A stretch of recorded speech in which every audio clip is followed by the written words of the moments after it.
Welcome, everybody, to Flat Earth Nation. It is a Flat Earth Nation. Don't let them tell you anything else unless they're willing to debate you in a fair and honest way. An encore presentation, and take it any way you want. There are wolves in sheep clothing. There is a lot of good information here. Now, does Dr. Judy Wood think that Jesus Christ is Lord? She does not. Neither does John Hutchison. But something happened. We're here to study the Bible. It's what's on our mind. You've seen the new videos from John Levy and Static in the Attic and everybody else. But now it's time to say, okay, the rest of my life is built around the things that happened on 9/11. So without further ado, and probably with a lot of breakups, we'll read some quick scripture and then jump into the presentation from Holland in 2012. Proverbs chapter 3, we'll start with verse 5. Trust in the Lord with all your heart, and do not lean on your own understanding. In all your ways acknowledge him, and he will make straight your paths. Do not be wise in your own eyes. Fear the Lord and turn from evil. It will be healing to your flesh and refreshment to your bones. At this point here, we just had, she came out wearing a lab coat, and a man explained that Madison Avenue, Edward Bernays, invented the lab coat. It gave them a aura of invincibility, of authority. Is a bag of evidence. This is evidence, and that's what we're going to talk about today. So where did the towers go? We assume where they went. But did anyone ever stop to think about that question? One thing about evidence is that it's there, it's truth. The evidence is always the truth. Assumptions are where you go get off track. So let's start. Once upon a time, there were two buildings, two towers, and then they went away. Well, a third tower and a fourth tower. This is all that was left. This is just that yellow corner of that building. And all that was left. To remind you what was there beforehand, and here's just that little corner is all that was left. This is the dawn of a new age. There exists some technology that can make a building of that size go away. It has the ability to direct energy in such a way to disrupt. Nothing could be more accurate in my world than this is the dawn. It was the last 45 years. It was one of the final prophecies before our rescue. The molecular bonds. It's also energy is directly as opposed to being kinetic energy. Kinetic energy like a wrecking ball or a missile or something solid. We're going to go through the data and see that you can eliminate about every kind of kinetic energy weapon.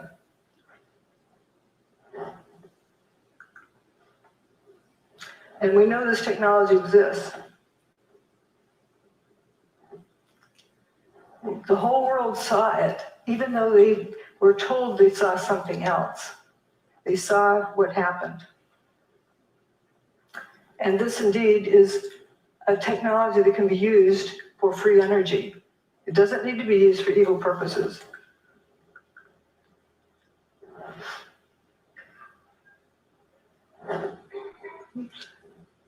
Again, that's all that was left, just a story or two that in. And would you believe it, that 14 people survived in there? So we're going to learn is that the towers didn't burn up, nor did they slam to the ground, but turned into dust in midair. That's not a collapse, that's dust squirting up.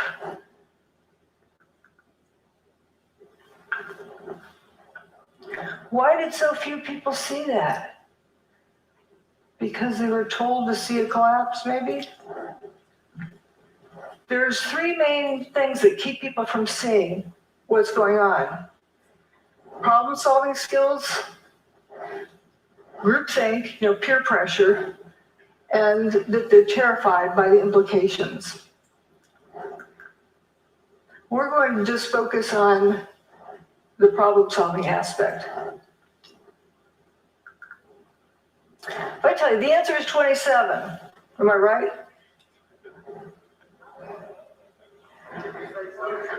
Well, what's the question? What's the problem I'm solving? If you don't know the problem, how do you know if the answer is right or wrong? You first have to define a problem before you can solve it. And it can be referred to as a syntax error because the order matters. So if I'm doing this math, are you adding those numbers together first or multiplying these first? You'll end up with a different answer depending on how you group them. The same thing with crime solving or with problem solving. The order matters. So if you start out with a theory, we have thermite or we have bombs or we have airplanes or whatever theory someone has, and they take their pick from this list of things, and then they go cherry picking and searching for the data that's going to support their theory. So in essence, what they've done is determine the problem. But what happens if it was something else that they didn't take into consideration? They'll never get to the right answer. And that actually is one of the key things in a cover-up. You get people arguing about guesses, about assumptions about what the problem is, and they never look at the problem. If you don't look at the problem, you can't solve it. So what they're using is a theory to determine what happened. That's the wrong direction. We have to start out with what happened. You collect data, and the data always tells you what happened. And from that, you determine how it happened. But only after you first establish what happened can you determine how it happened. If you don't know what it is, you can't determine how it happened. For example, look at these beams falling with dust trailing behind them, opaque dust. Let's say you're going to impersonate one of those beams. So you cover yourself with dust and jump off the top of the building. From the ground up, would someone see that dust trailing off of you? No. You need more dust. Okay, let's say you get a couple of armloads of flour and eject it out as you're falling. Can you impersonate this? No, that's opaque dust. It initially blocked out all of the sunlight, 100% of the sunlight, so it was pitch black. It's very dense dust. And you come to the realization that these pieces of material are becoming dust. They're frothing up into dust as they fall. And they didn't hit the ground. But if you didn't know that these turn to dust, and you start out with an assumption, you wouldn't get to the right answer, because do you know of anything that could turn a building to dust in midair? Something turned it to dust in midair. So it's important to first determine what happened, then how it happened, and only then who did it or why they did it. But again, we're just going to focus on what happened. The towers didn't slam to the ground. If they'd slammed to the ground, there'd be over 1 million tons of debris left stacked up in the ground. That didn't happen. Manhattan would have been flooded. Well, as we'll see, the towers were built in the Hudson River with a dike around them. If you slam 1 million tons of debris down onto the dike, you're going to break it. Didn't happen.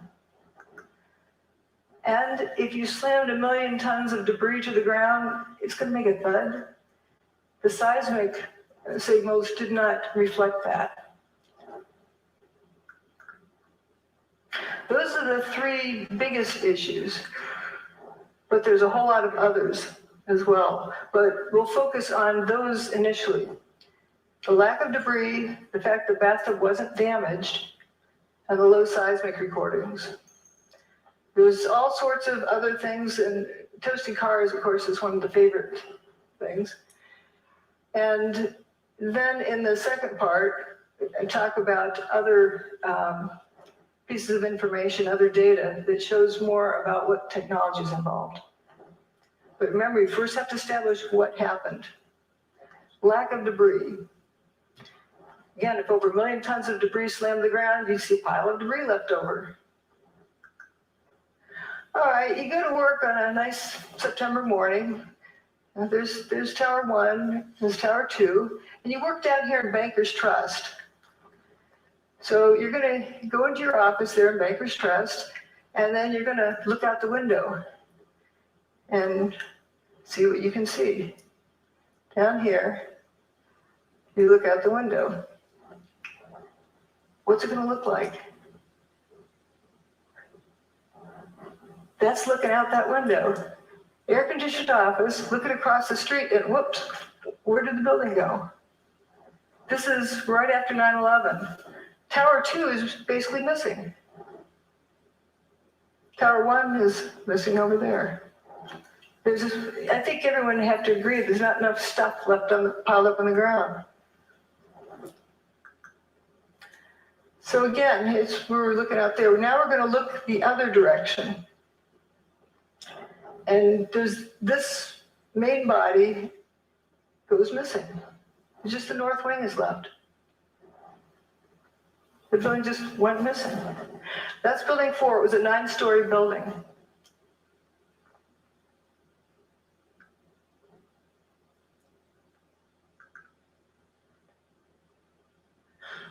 So this is what was there beforehand, and it just basically all went away.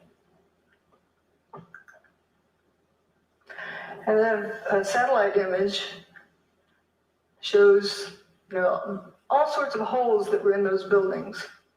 The middle part of building 6 is gone. It looks like a post hole digger cored it out. You have holes over here on Liberty Street. Even some holes in Vesey Street. And notice again that north wing is remaining, but the main body's gone.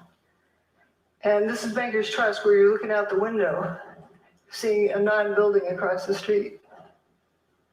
Few people talk about this building. It's a 22-story skyscraper. Well, it would be the tallest building in most small towns. It went away except for that last corner. And building 7 over here as well. Every building with the WTC prefix was destroyed that day. So we're going to look at this direction. Now, a lot of people talk about hearing the BBC announce early that Building 7 went away. Well, CNN did the same thing for 1 Liberty Plaza, but it's still there. If you just get excited and want to be the first to report. And we're going to go down and look on the ground and see what it looks like down in here. Looking at the front door of Tower 1.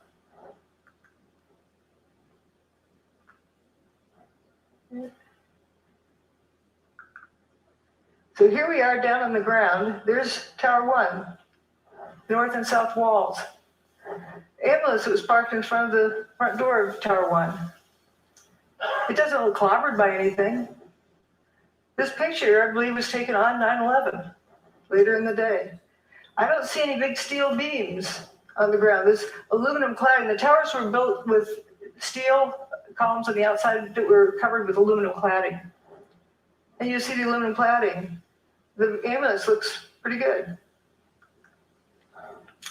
This was the day after 9/11. Peter Jennings in the studio. Do we have sound? I really feel for George Stephanopoulos. He's got this job telling the world what's going on there, and that's the best he could do. And we humans tend to keep asking questions until we're given an answer. We don't stop to think if the answer makes sense. So what he is telling us is that it's obvious there's a big lack of material there. And here's an elevation map of what was left. And you see building 4 went missing, the holes in building 6.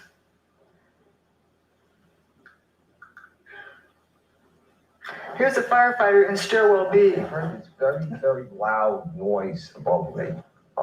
It was just a tremendous roar. Here, while that picture was taken. It was above, and it sounded like it was coming towards you. And then the wind, a very, very fierce wind, and my helmet started lifting me up off the ground. And so that's when I crouched down. The next thing I just crouched down. I got to the corner of the staircase by the railing, and I just got as small as I could possibly get flying, just because I'm not a big guy to begin with, so unfortunately I'm not. So I got in and I literally, I guess the best way to describe it, I tried to crawl into my fire helmet. That's what I wanted to do, just to protect myself. And I wasn't sure what was going on. I thought the building might be coming down, and I figured, okay, this could be it, and I was a little angry. I got, so like, damn it, like, why me? Why, I'm beautiful. I'm going to die in the World Trade Center on a beautiful summer morning. It's like a little denial of disbelief sets in, and so then I started getting hit with stuff. Debris was hitting me, and it went dark, and then the next thing was just total silence, nothing, no wind. No noise, no light, nothing. And then I started hearing noises. I started hearing like moaning, and guys were starting to communicate, yell out. These were the guys that I was trapped with.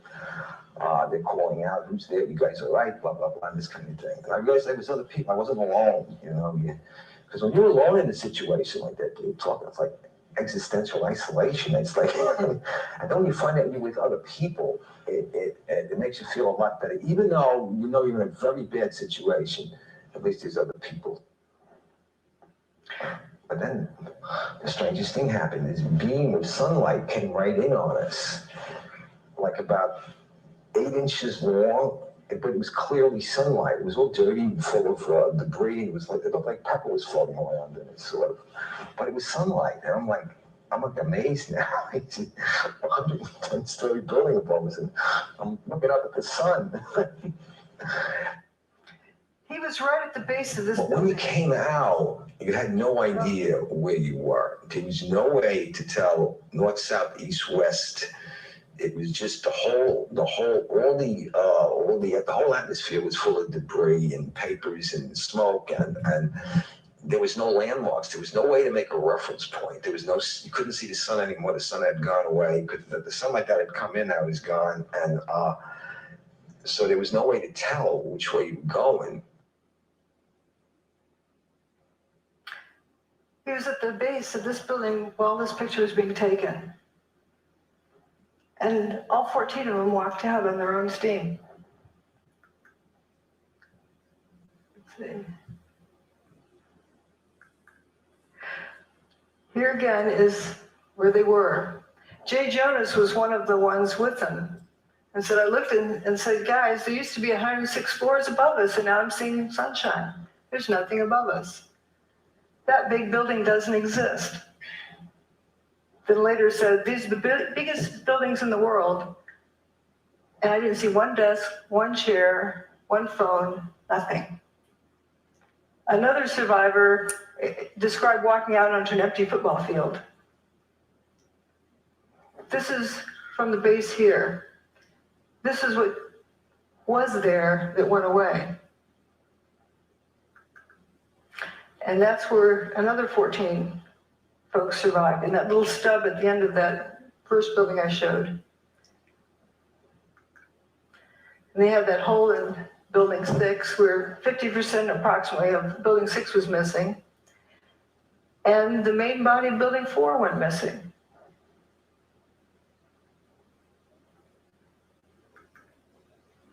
Every time a floor hit another floor, it would not only make a noise, but it would cause tremendous vibration. So we're being bounced up and down off the floor, hearing this collapse coming closer and closer.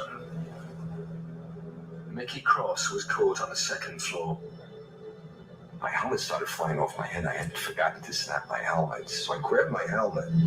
I guess instinctually, I just pulled myself down the corner. The collapse of the North Tower created a massive rush of air. I was blown down 6 stories down to the first floor, and all I can remember while I was being blown down was, oh my God, oh my God, oh my God. There wasn't any time to think about anything. The 110-story tower disintegrated in just 10 seconds. It was that fast, yet for me it was kind of slow motion too at the same time.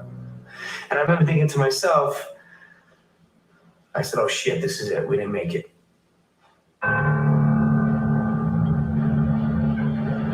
Faced with what seemed like certain death, the trapped firemen thought their last thoughts and prepared to die.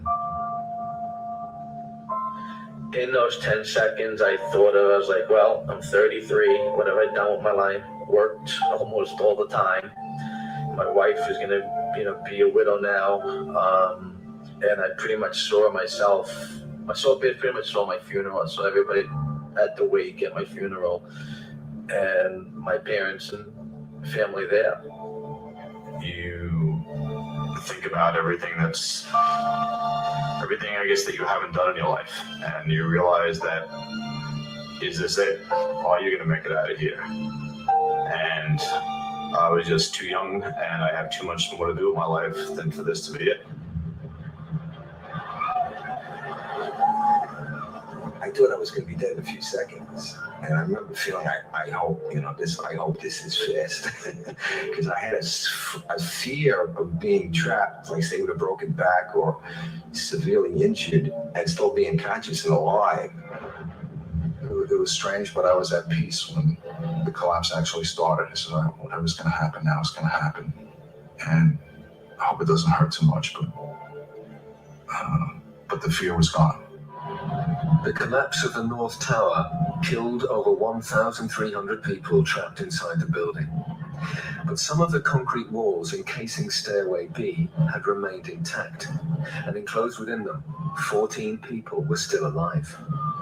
As they opened their eyes, it seemed as if a miracle had happened. I could hear Mike. I could hear him groaning. I could hear him called out to me. I called out to him, said he was alive. From the neck up, I seemed okay, but everything else was just like pins and needles. I mean, I was slapping my leg with my arm. I'm watching my arm hit my leg, but I can't feel it. I had my flashlight on my side, and I looked at my hands and looked at myself to see if I was bleeding or anything anywhere. When he heard noises around him, Captain J. Jonas realized he too had. And it's painted purple under building 5, so you know where you are, and then green under building 4. So it's color coded so the delivery trucks know where to unload. And we're going to look down that direction.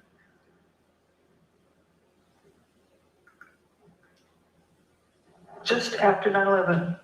Listen to the echo in this audio clip.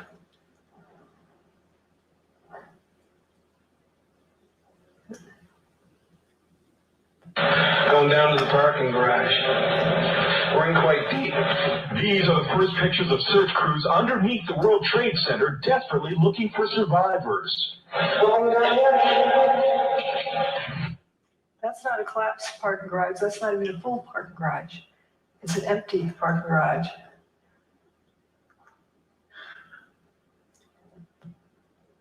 And we had this left. You can see remains of Tower 1.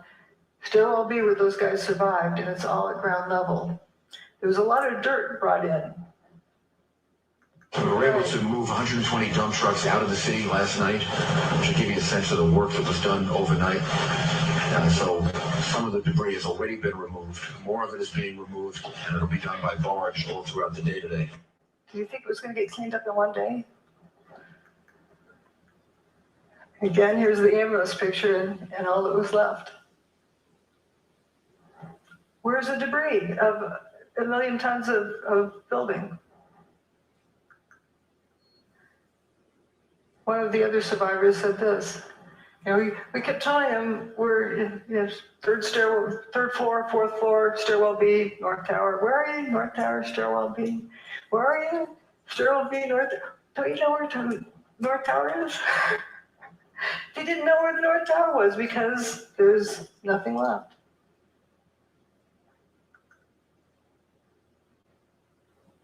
And you blame them? Here's right where those guys were, up in that little corner. Hundreds more firemen were now arriving at the disaster area, but Captain J. Jonas's Mayday messages were still not getting through. Trapped down in the remains of stairway. Now, I hope you understand by looking at that picture, there's no way they would have survived if 125,000 tons of steel fell on them. It vaporized above their head.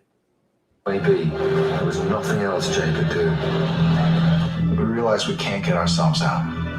And that's a big mental leap for a fireman to take. Because we're so used to being the people who are going in to rescue someone. Whatever. Now, the roles are reversed and you realize you're helpless yourself. But with the survivors buried alive beneath a debris field that extended over 16 acres, it seemed they would need another miracle to save them.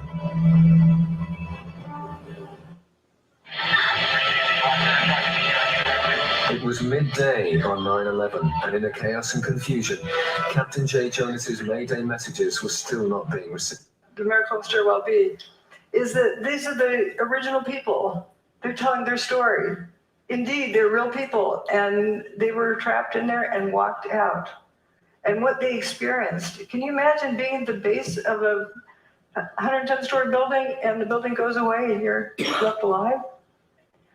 There's also a fellow who remained at the edge of that hole in building 6. His buddies didn't make it. They were a few feet away.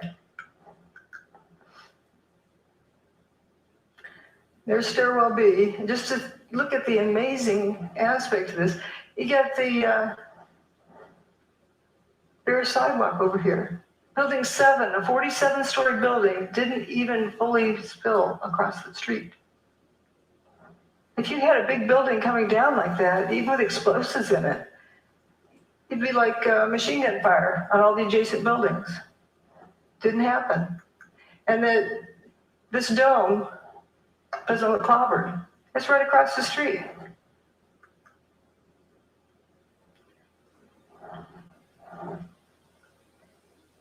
You don't see that debris piled up on the ground. This is right at ground level. So now we're going to talk about the bathtub, what the lighting is. If the building crashed to the ground, Manhattan would have been flooded because that dike around the bathtub would have been ruptured. And all of the PATH train tunnels and subway tunnels were all connected underground, and they would all have been flooded. That didn't happen. Let's look that up.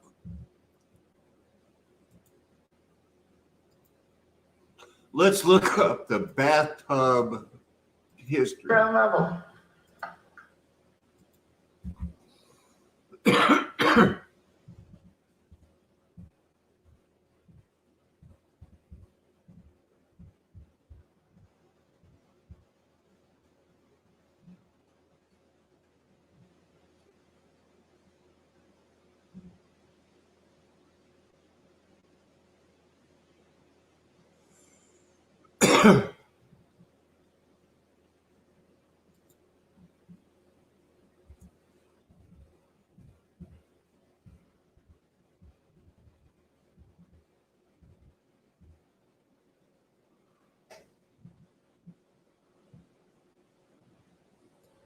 See, she just refers to it as the bathtub, but what is that?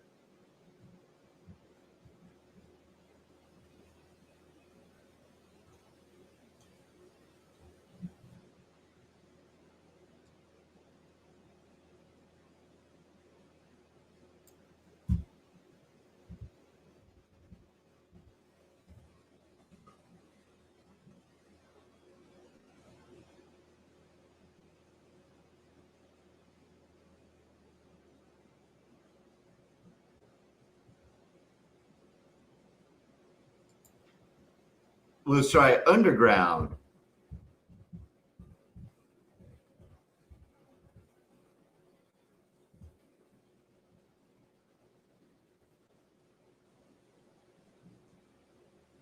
So this is what's directly underneath, you know, of course, the city. It's all tunnels. You always wonder where the water goes. It gets flushed out all the tunnels in the city. But you better not be in the way. You know, there's an aqueduct in New York City. So just underneath everything is just, there's tunnels everywhere in New York. Why it didn't keep flooding, you know, the abandoned tunnels of New York City. You know, these are right underneath your feet.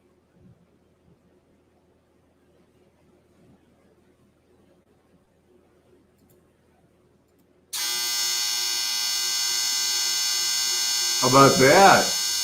Every day, that would be your, you know, your bus stop.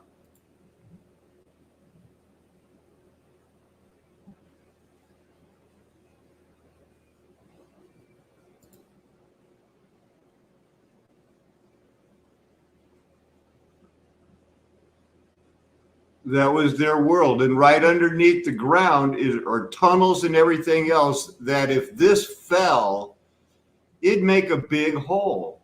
It'd crack tunnels. You know, that's an 11-point star fort.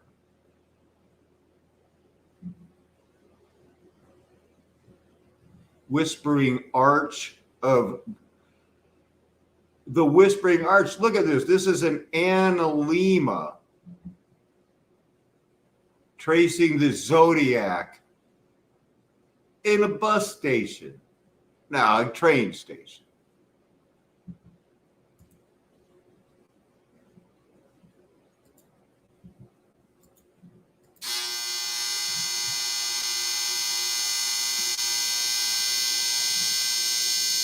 There's your Cancer right there. There's your Gemini. This guy's got a club. That's something. There's Taurus. That's Aries, the Ram. On this is the ceiling of everybody. Guess everybody knew it. Like, yeah, they got that right. I won't complain. And this is all under, you know, 110,000 stories. The building collapsed, and it didn't register on a seismic graph. Just disguised the, you know, the big concrete Berlin Wall. You know, what in the world? A glass waterfall. Okay. There's your abandoned smallpox. This is a mud flood show. This is a wake-up call on Sunday. What is that, for your outlet or for a hobbit?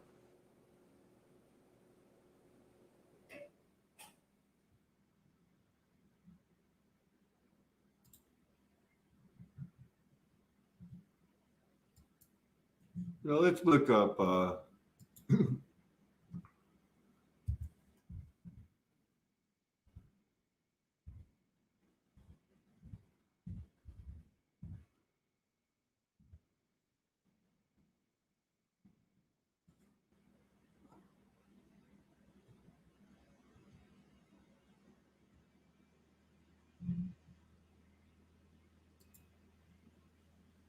man, they're specific.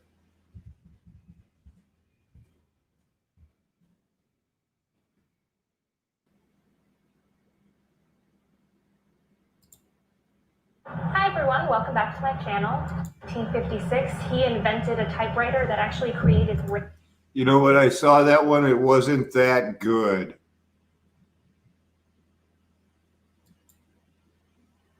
This video was made possible by Blue. Oh, not because that's this week's dose of God.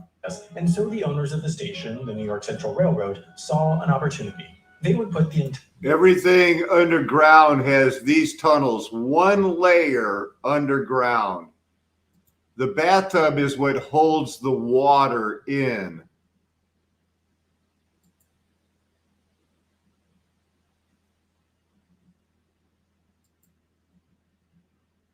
been considered one of the world's most prestigious and has been stayed at by countless celebrities. Up until 2015, when the hotel was bought by a Chinese company, the Waldorf Astoria was the place where US presidents stayed when they made their frequent visits to New York. The hotel has a lavish presidential suite that's been stayed in by every US president between Herbert Hoover and Barack Obama, and non-presidents like the kings of Jordan, Saudi Arabia, Spain, and Norway, the Queen of Well, check out the pneumatic tunnel. Give me some pneumatic tunnel, man. Out when JFK, that was a mafia takeover. Think of the United Nations as the 5 families. And right now they're having a little dispute about how many people to remain alive. Sneaky Beach and his team steamed full speed ahead. Just 58 days after breaking ground, the tunnel 58 days they dug a tunnel from the mainland to the island of Manhattan for a train in 1870. Convenient.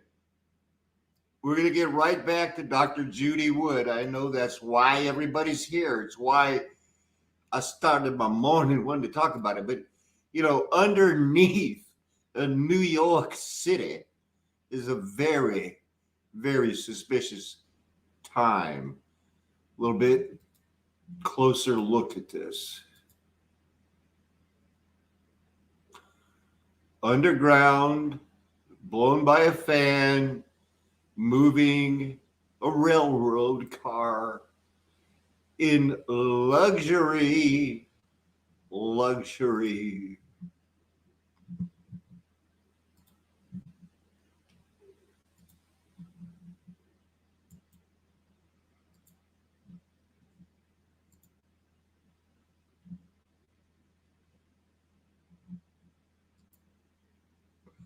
You think I'm kidding that it was luxury?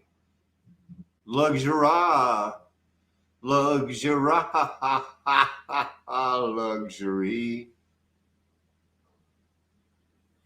Floating on a bed of air. You've seen these tunnels around the world. It's been my pleasure to make the first beach pneumatic tunnel video in 2016. We were digging it then, and we're digging it now, which is how you know, and I know, that should have broke right through the bottom of this thing and it flooded everything. But the buildings seem to have vaporized. Much love on the Lord's Day to you. I'll be preaching Lord's willing tonight, but right now we're just catching up with some recent history because it affects you, me, and the ones we love. Here are the towers before they built across the street. There was just water right there at the base of the towers. And the towers go well below the water table. There's also the rail lines that come under the Hudson up into the base of the bathtub. That tunnel was not damaged. First, they were worried because they had water in the tunnel, but they had fire hoses on it, rainwater going in there. But once they pumped it out, it stayed dry. That's the bathtub wall. It's called or slurry wall or dike, whatever you want to call it. It keeps out the Hudson River. The towers were actually built in the Hudson River 70 feet below the water table. That's 7 times 10. So they're pretty far down there. And if that thing had been ruptured, Lower Manhattan would have been flooded. And here's the Hudson River, and as they're constructing it, you can see way deep down in there is the base, down there in bedrock. The path trains from the Jersey side used to come up through here and back out, but they rerouted them to turn around in the new big bathtub. I thought the seismic data you were going to look at was data associated with the collapse of the tower, particularly two. Yes. Oh, yes. We did look. Obviously, we've looked at all of the seismic signals. The main focus of that was to establish the timing of the various events, and if any, again, using it also to see if there were any events that we could not explain other than it being the collapse of the towers and the Vortex in the 7. The signal's strength due to the collapse of the towers were not of any magnitude that was seismically significant from an earthquake design standpoint, or from the design or failure of a structural component, or of, I would say, a piping system that might be used in a structure. So there wasn't anything that gave us pause in terms of that being a significant seismic event to have ruptured the pipeline. This was a meeting that NIST had to determine what happened to Building 7. So they're wondering if there's any pipelines that went through the bathtub over to Building 7. And he said it wasn't seismically significant enough to rupture the pipeline to cause any damage. You had 2 buildings, 500,000 tons each, slamming to the ground, and it's not a seismically significant event. And the bathtub's fine at the end of the day. Tower 1's base is right here, down the bedrock. There's the old parking garage after they cleaned it out. And if the buildings had slammed to the ground, the seismic signal would have shown it. Didn't happen. Michael Oberg said, I don't remember the sound of the building hitting the ground. Somebody told me it was measured on the Richter scale. I don't know how true that is. If the building's hitting the ground that hard, why do I not remember the sound of it? It's amazing. And somebody who worked in the 27th floor decided to go home because he wasn't going to get anything done that day. Went down to the ferry terminal, the south end of the island, and some idiot, they thought, came running up and said, the tower just collapsed. And they thought, that's ridiculous. They didn't hear it. They didn't feel it. When they walked past the tower, it looked like it was in good shape. Well, I think I know why it didn't make a sound. That part of the building doesn't make a thud when it hits. Dust gradually settles, and that's a lot of dust. This is an earthquake that happened earlier that year, in January of 2001, in Manhattan. So we know that the bedrock that the tower sat on can carry a seismic signal. But here's what Tower 1, the signal it made. Notice the difference in the quality. This is very high frequency. The lines are very closely spaced compared to this. Also, it has this, I call it the snout leading up to the big signal. It has that leading portion, which is the primary wave. The P wave arrives first, and then the secondary wave arrives. This is neither a P wave or an S wave. This is only a surface wave. P wave and S wave travels through the earth. In other words, when the tower, during the tower's demise, the signal did not travel through the earth. Again, that's the January 17th earthquake. And here's the P wave is like a rubber band snap, and the S wave is like a jump rope. And the rolling surface, like getting up off a mattress in the morning, the mattress springs back up. If you remove 2 500,000-ton buildings, you're going to create a surface wave. But it only lasted 8 seconds.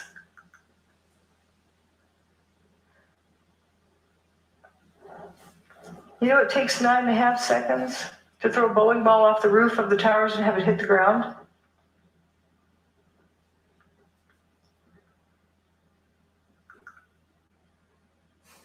So how can this be? The building couldn't have reached the ground as a solid, rigid object. Here's where Tower 2 had already gone by the time this chart started. Tower 1's demise there But here we're going to focus on building 7 down here. There was an earthquake in the Fox Islands by the Aleutian Islands, and that's what the mess is after that. But where this vertical red line is, there's no seismic event that shows up at the scale. Nothing that stands out from background noise. For a 47-story building's demise, this is the King Dome. So here's a controlled demolition, and it produces a P wave and an S wave. So what length of time does that take? It takes, for a free fall speed from the roof to the ground, it's about 4 seconds. But the portion of time that the ground shook was more than twice that. So that doesn't answer the question either of what we saw. And with building 7, what is very telling is that they calculated when the P wave and the S wave should have arrived because they could not pick it out from background noise. They couldn't even pick out where the surface wave arrived at one of these stations. So there's 5 different stations reporting, and they had to calculate when the S wave and P wave would have arrived, and it was not there. The signal did not travel through the earth. So if we have Seattle Kingdom, we're going to look at things relative to that. That made a 2.3 on the Richter scale when it was blown up by controlled demolition. And we have these 2 towers. Let's say for the tower 2 is the first to go. So if we turn it to dust, all but the bottom 16 stories, and then drop a 16-story building to the ground, we record approximately the same seismic signal as what was recorded on 9/11. Just pretend this rest doesn't exist. And for Tower 2, if you turn it into dust above the 20th story and just drop a 20-story building to the ground, you get the seismic signal that was recorded. And for building 7, it's all but the bottom 2.5 stories. Where's the rest of the building? I mean, there's 0.6 on the Richter scale. That's like a jackhammer. It should have sounded like it was raining dump trucks. You know, big dump trucks go down the road, they wake you up at night because they vibrate the ground. So we've talked about these 3 things. Now we're going to talk about dustification and lather. You'll notice I use a unique language. If you don't know what the phenomenon is and you use the name of a known phenomenon, that's wrong. You're misleading the direction the information is going in. You're calling something like fire when it's not fire. That's why I use the word fumes, because if you use smoke, you're assuming the cause to be fire. If you don't know what the phenomenon is, better not use a name of a known phenomenon. Well, what happened to these buildings? That's a phenomenon we've never seen before. It needs a new name. I call it dustification. The buildings turn to dust. It's not a difficult word to remember either. And often I use names of food, you know, like Cheetos or something like that. You're not going to confuse this with food. It's better than using characteristic 493-7A. You're not going to remember that. But we're going to talk about dustification. 493-7A. As we talked about before, this is turning to dust as it falls. People have to see these squirts ahead of the collapse wave. But what was that? If it's bombs, you'd see a flash and you see a whole lot more of them. But if you have the whole building turning to dust as it comes apart, what about the water tanks that are distributed throughout the building? They're going to get weaker and weaker as they're dissolving until they suddenly give way. And I'm tending to believe that might indeed be what that is. We don't know.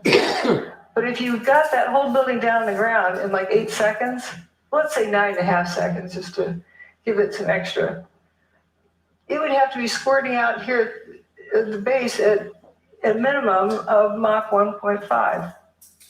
the air from the middle to get to the outside is like Mach 2.5. For sure, all of the adjacent buildings should look like they were machine gun fired. That's a lot to stuff to squirt out of the way. And that's assuming the building took, 9.5 seconds to come to ground. So you just have this couple little puffs. Something's not right there too. Now, people who say, okay, they claim they heard explosions. And so therefore it must be bombs in the building. They're starting with assuming what did it, and then going back to assuming what problem they're solving, instead of determining first what happened. Well, if you recall, blasting zone ahead, turn off cell phones and two-way radios just in case it triggers something. How are you going to get everyone to unknowingly turn off all their cell phones in southern Manhattan for weeks ahead while they prepare the site? But there were sounds of explosions. Bombs go boom, but not everything that goes boom is a bomb. Think of putting an egg in your microwave oven. Turns out there's a lot of folks who talked about these Scott packs exploding at ground level, sitting on the fire trucks. There's a lot of testimony here. We don't need to go over it, but there's various firefighters who talked about hearing these Scott tanks exploding. Now this is slow motion of Tower 1 coming apart. And you notice this, there'll be some column that starts falling down this corner. I think it's in here. And we're going to follow it down and watch how it just turns to dust completely.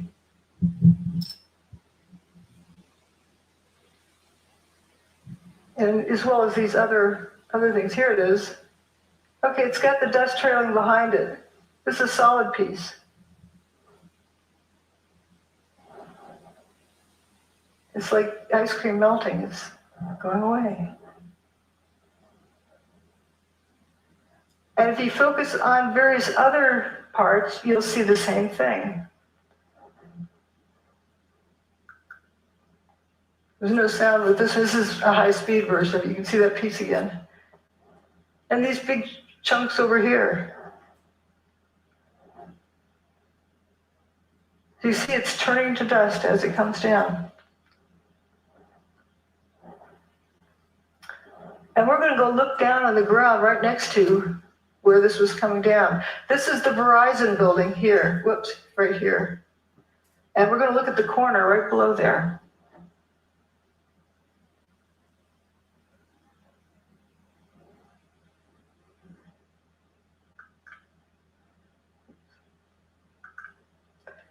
That's the Verizon building right there. This is that intersection where that material was falling. Right after everything's settled, these people who were hiding come out of their hiding places. And they're probably in awe. There's, no building here. You can see sky. Looking at the body language, the guy with his hands on his hips, arms folded, they're probably in total amazement and shock and just bewildered. I call this picture the Twilight Zone because they probably felt like they just walked into the Twilight Zone. A bunch of cars went into spontaneous combustion, apparent spontaneous combustion up here with a sea of unburned paper in between. And here's that toasted Carla. But we're going to look at various directions of watching this dustification. There's a cluster of core columns that remains here. Watch what happens to them.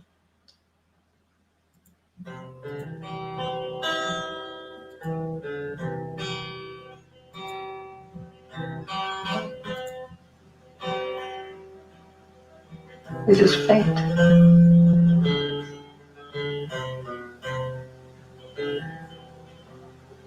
Have I no way?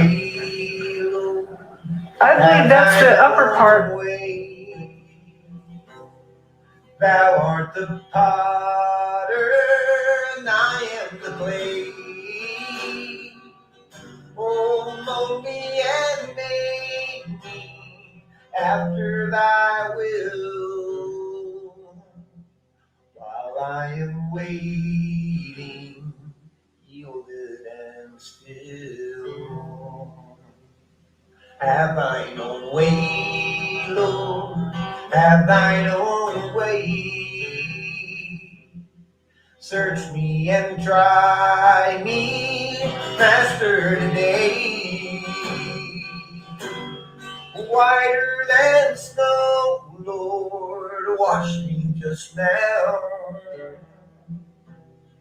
As in thy presence, humbly I bow. Have thine own way, Lord, have thine own way. Wounded and weary, help me, I pray. The power, all power, surely is thine. Touch me and heal me, Savior divine. Have thine own way, Lord, have thine own way. Oh Lord, my being an absolute sway. Oh, fill me with thy spirit till shall see. Oh, Christ is always living in me. Have thine own way, Lord, have thine own way. Oh Lord, my being in absolute sway. Oh, fill me with thy spirit until all shall see. Christ only always living in me.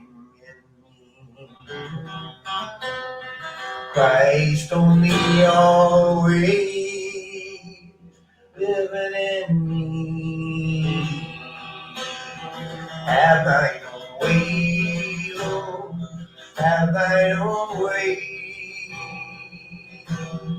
Thou art the potter, and I am the clay. Oh, mold me and make me after thy will.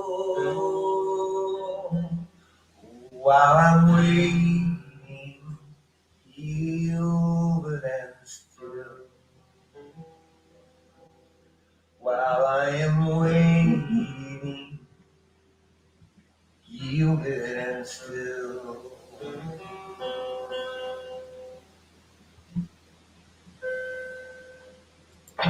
Go low to the corner.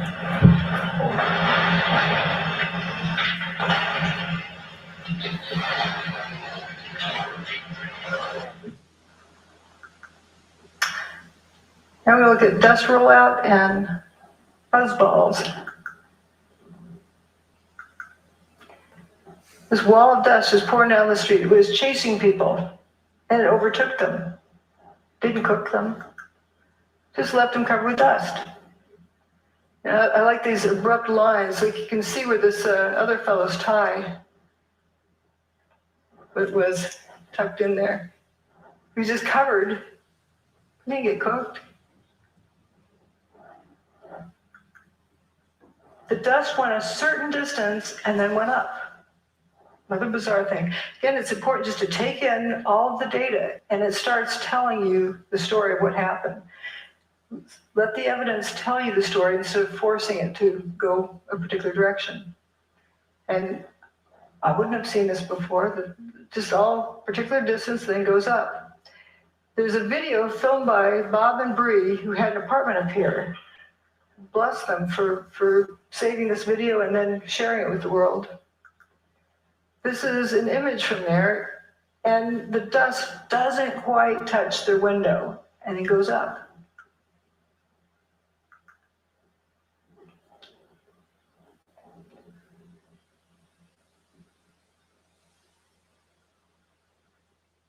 Oh my God! Oh my God! Oh my God! Oh my God!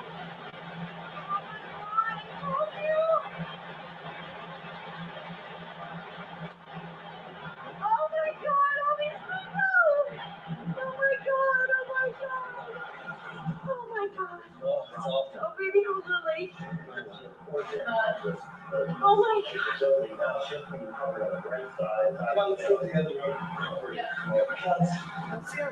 this dangerous?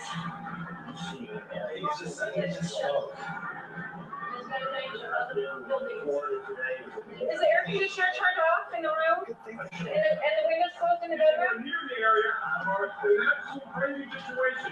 The entire top of the building just collapsed. Building just collapsed. As soon as it starts shooting up, it doesn't touch the window. It doesn't go past here. We do not know at this point the extent of injuries or casualties, how many people were in these buildings trying to get out. We've seen some government. Oh, people are running away. They're running away. What are they going to do? Green grass. Run away. The grass stay green the whole time. Right now. I think it's a city blown away.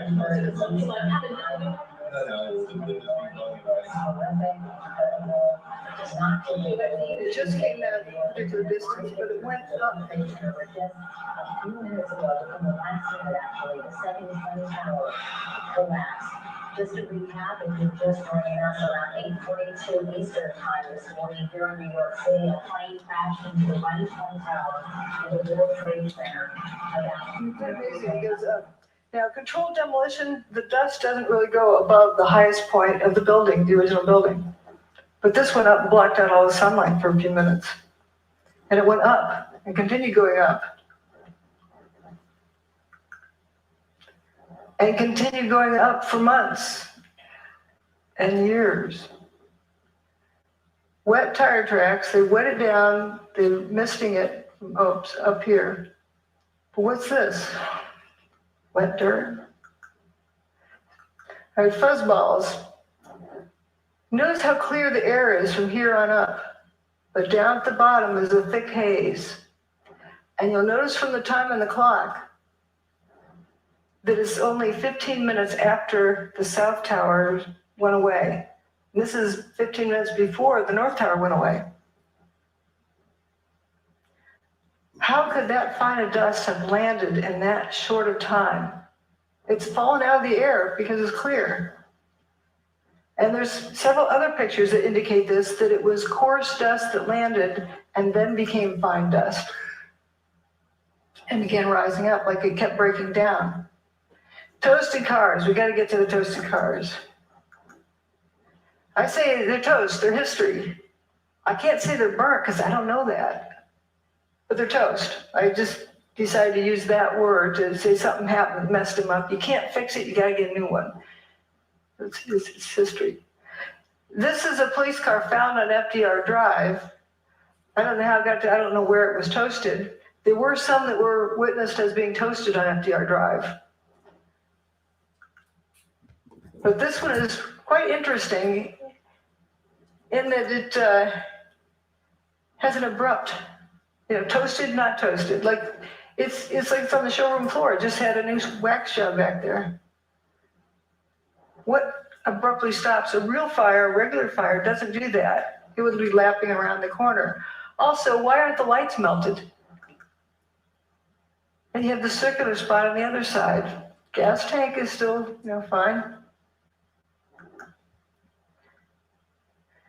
This is where all the toasted cars we're seeing that I'm aware of, as well as the toasted car lot. And the ones we're looking at were down here. And an emergency medical person said you could tell it was hot at the Trade Center because you could feel the heat from the bridge.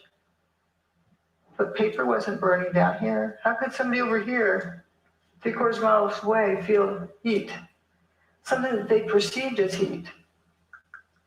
You said you saw melted tour buses, melted cars? The cars that were right down there was just unbelievable. They were twisted and melted into nothing. Now, is that the same guy that was on the corner that goes like, it must have been too much stress on the beams because now we've got ground zero?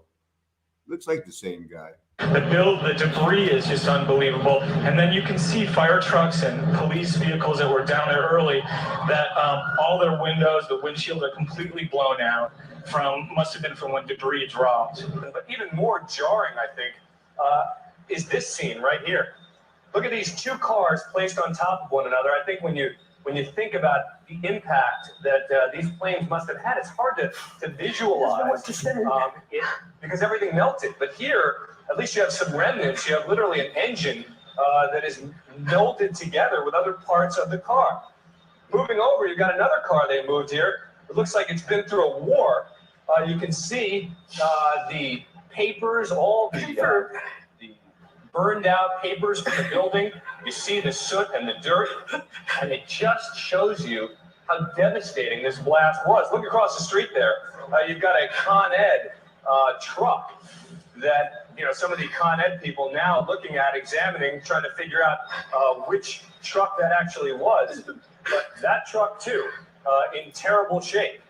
So while many of the items, the steel was literally melted. People who have been right down next to the base of what was the trade towers say there's virtually nothing. Yes, we'll stop here on this toasted bus picture. Realize there's no burnt marks, no scorch marks. The toasted bus. But yeah, these poor reporters, they're doing the best they can.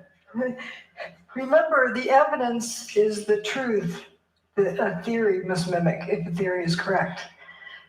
Starting out with a theory, if you haven't figured out what happened first, you're just solving an imagined problem, not a real problem. So it's so important to look at the evidence. As we've seen, the evidence is showing us a different story than what we were led to believe. Now this toasted bus, notice there's no big flame marks running up the side of the bus. No scorch marks. This is that one. Oh. And then we have also this vehicle that's already rusted. You can see building 7 is still standing. Every car up this road was toasted in some way. Every vehicle. I call this the swamp. I think you can see why. Is it the sound? No door handles. Yeah. Not a trace of window glass.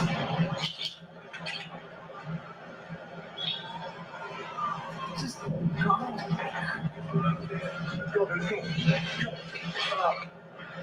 3, 2. Oh man. More debris falling from a nearby building, the World Trade Center. We're West Broadway of Barclay. Very difficult to breathe here, but look around. This must have been ground zero where this thing blew up. Car after car after car. Buses completely obliterated and burned straight down to the steel. Behind me. That was your second newscast reference to ground zero with it before Tower 7. And notice, is this God's judgment? Was this the loosing of Satan the last 45 years? Everything associated with World Trade Center turned to dust that day. You think what you want. Behind it all is God's permission, and this is a judgment. He was describing it the best he could. Here's more of that street. And notice no door handles. Now that in itself isn't surprising, but we're just noticing the patterns. It seems that door latches, trunk lid latch, this door, door latches and door handles were completely gone. Also, this looks like it was sandblasted, ready for a new paint job. Not a trace of window glass left in that. And that's what seems to be a trend with the toasted vehicles. Something happens to the engine compartment too, like this one down here. And notice again this distinct abrupt line between different parts of the car. Now, often folks say, well, it's just like any old burnt car. Here are burnt cars up at the top. Notice these rings of burn marks around it. And burnt cars also have remains of window glass. See, this is clean down here. And here we have traces of window glass left. And of course, there's a lot left there. But the ones at 9/11, there's not a trace, the ones that are seriously toasted.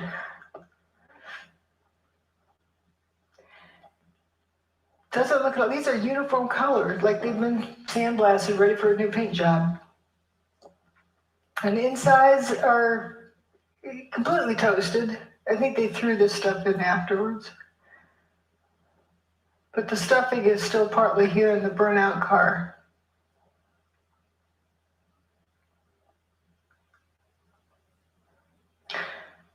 So there's a bunch of cars that appear to go into spontaneous combustion up in that parking lot.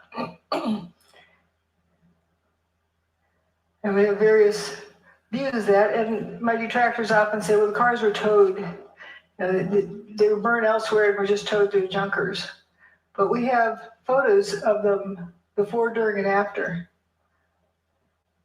Now here's the toasted car. See how it looks like this flame coming out of them, but the sea of unburned paper in between. The building's over here, the towers. And here again is tower still standing. And there's the untoasted cars that haven't been toasted yet.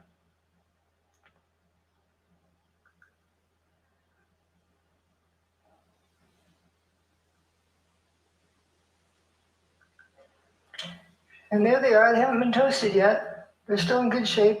I actually thought this car was white, but I was surprised to find it was black. And here, it's still in good shape. People are evacuating.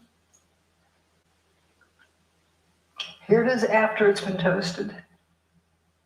You can't tell it was a black car. Just all in a line, they just went poof. Weird fires. I can't call them a fire because there's weird things with them, like paper not burning. This is where I call the swamp. The toasted cars all along through there. And the fellow who came out that door, he's probably the one that left it open, walked up West Broadway. And it was pitch black. And then he said, thank goodness the cars started lighting up because then he could see where he was going. He walked out of there up to intersection C and turned over towards D. And intersection along there, here's the firefighters going for a lunch break. And they come, doo-doo-doo. You know, they don't seem at all concerned that they're walking through this fire. They aren't worried about a car blowing up. Now, this is an interesting picture. Often we were shown this by certain individuals who'd say, see, molten metal. But wait a minute, what's really going on here? This is an igloo cooler and a trash can that aren't melted. If this is white hot, then it's got to be, hot enough that it's going to melt this aluminum. Aluminum melts at around 660 centigrade, and it's a kind of barely a beet red. You have to be like 1,000 degrees centigrade in order for it to glow. So when aluminum's glowing and it's not a puddle, something else is going on.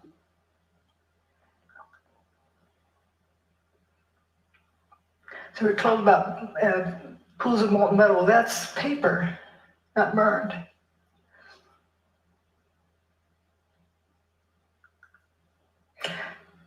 Aluminum is blood red when it melts. Oops. I don't know what that is.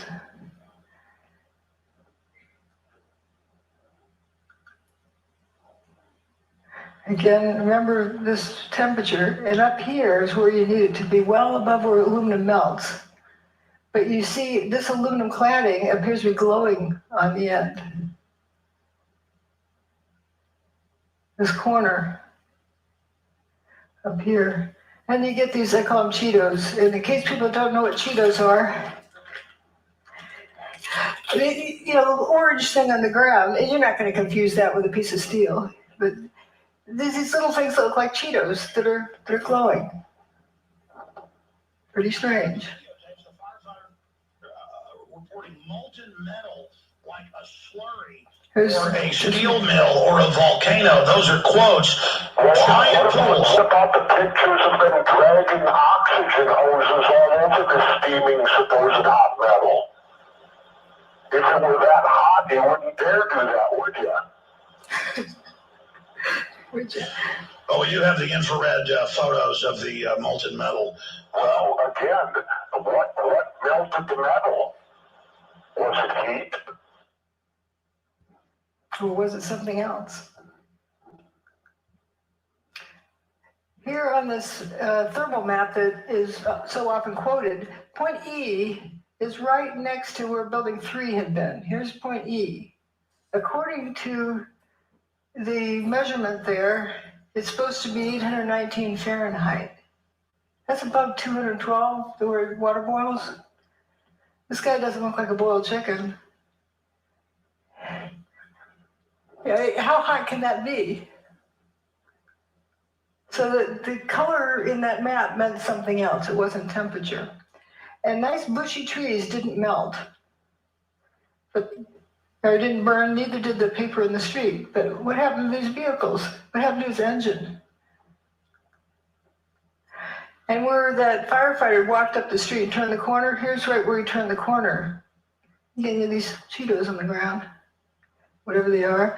What's strange is the fire on the side of the van in front. And again, it was a different contrast. You can see it's just on the side of the van. What's burning?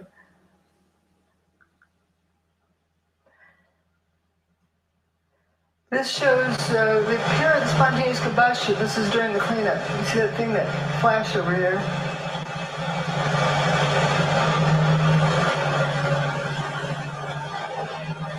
There's another slow motion clip of it. You see it over here somewhere. Oh, there it goes. Just apparent spontaneous combustion.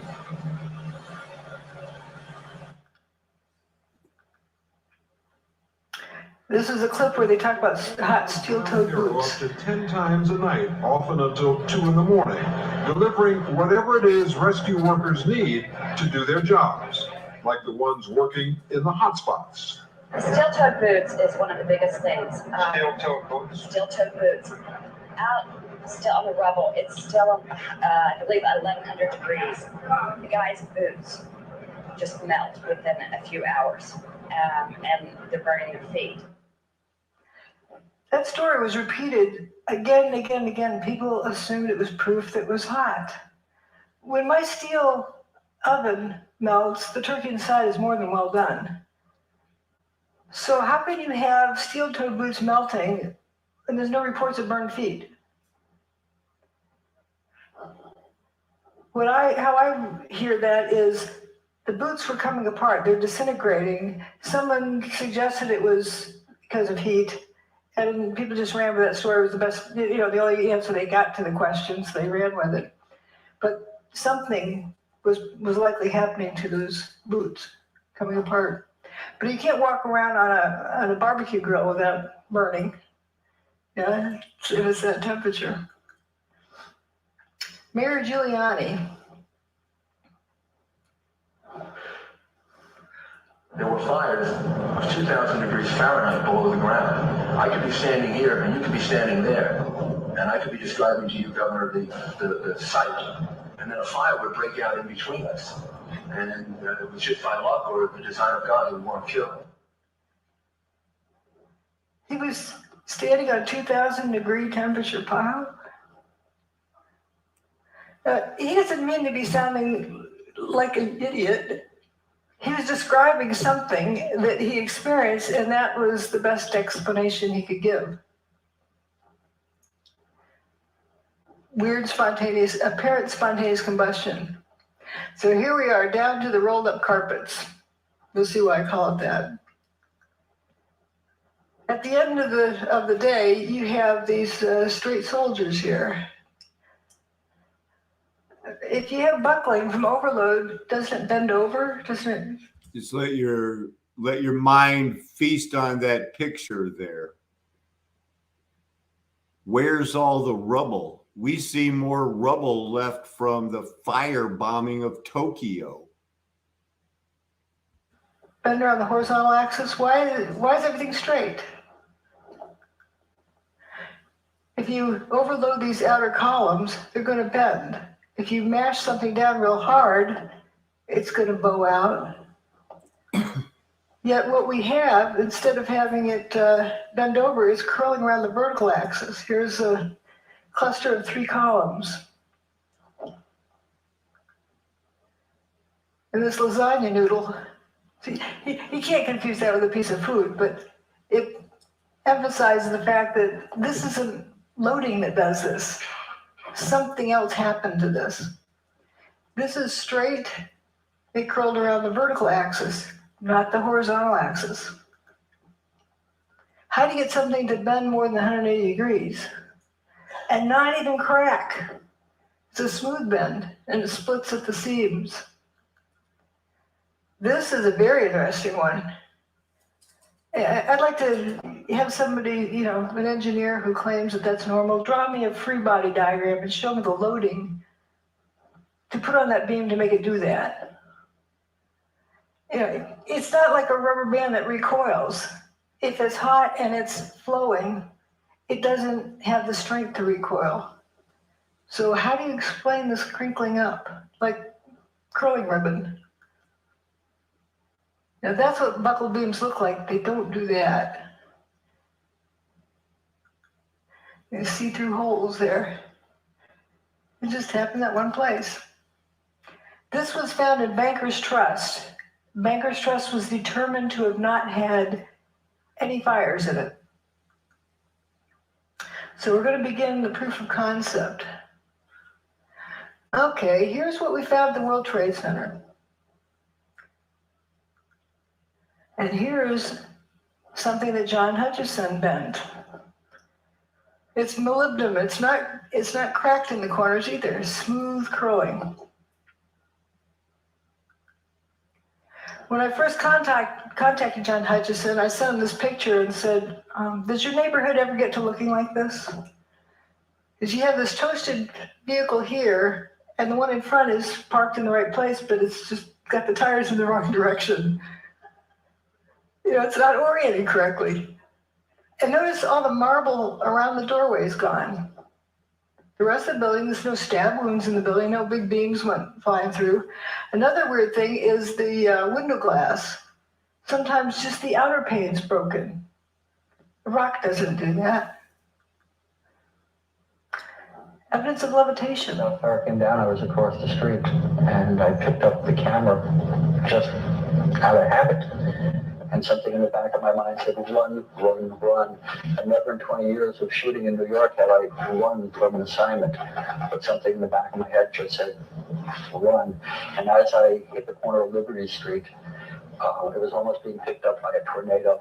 Almost being picked up by it was like being picked up by the black cloud. The black cloud had substance. It was like night, but it had a solid feel to it. It was like gravel, hot gravel, and just picked me up and tossed me about a block. At one second I was running, and the next second I was airborne.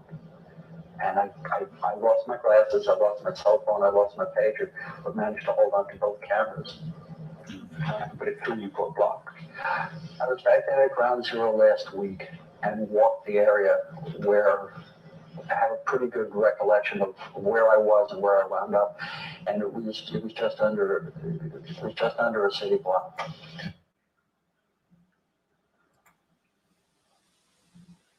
There was this blast of warm air. It wasn't hot. It was warm.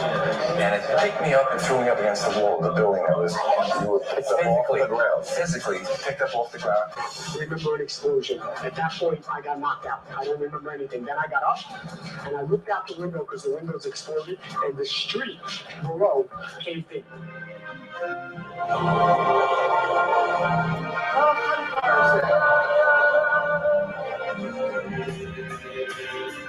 Leaves are still the trees.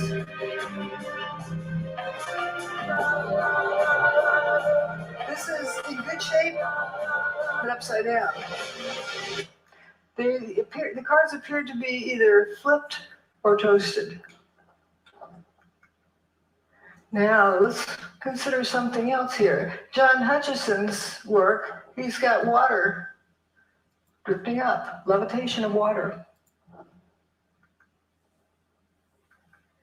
Now we'll come back and talk about the weather. We can talk about the weather, right? Someone thought it was a nice, beautiful day. Well, it was right directly above Manhattan, but not a few miles off the East Coast. See, as nice as can be. Here's Geraldo Rivera, who's chased out hurricanes for 40 years. Have been so attracted over the years to hurricane coverage, but there's risk involved. There is, the peril of not knowing what's going to happen, that adventure, and it's pitting yourself against an enemy. It's like war, only no one is shooting at you specifically. That's what the allure. But there is an area storm that the juices don't flow, and you look and check it out. Remember that when I watched that live. Maybe a store on YouTube. You got to get up close and personal. And This was Hurricane Ike. Wasn't this Rita? You would know. You know what I think it was, Rita? Rita in Galveston, Texas. Yeah. Galveston. And obviously Katrina before that changed so many of our histories. It was so traumatic. And it's one funny thing I think of. If only a hurricane had come on 9/11. Remember, they didn't know how to use instruments, the terrorists. They took off in Boston, and they literally, after they took over the aircraft, they steered by line of sight. And it was that crystal clear September day. Sure was. Yeah. And if it were only one of these weather days, history would have been rewritten. And I think about that a lot now, and especially this time of year. So where the peak of hurricanes is. Yeah, you're celebrating 40 years? 40 years, imagine that. Isn't that 40 years. 40 years. Longevity has its own revenge. I've outlived like 15 generations of TV critics. Yeah. They all predicted I'd be done in a couple of weeks. You still get... Everyone has those stories, right? Oh, yeah. This was just 2 years ago. I think this is Batter's Dead.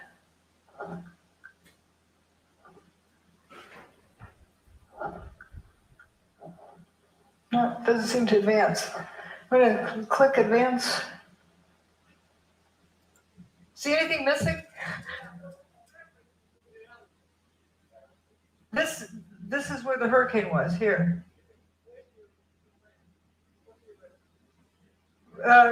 The satellite, the National Hurricane Center satellite images.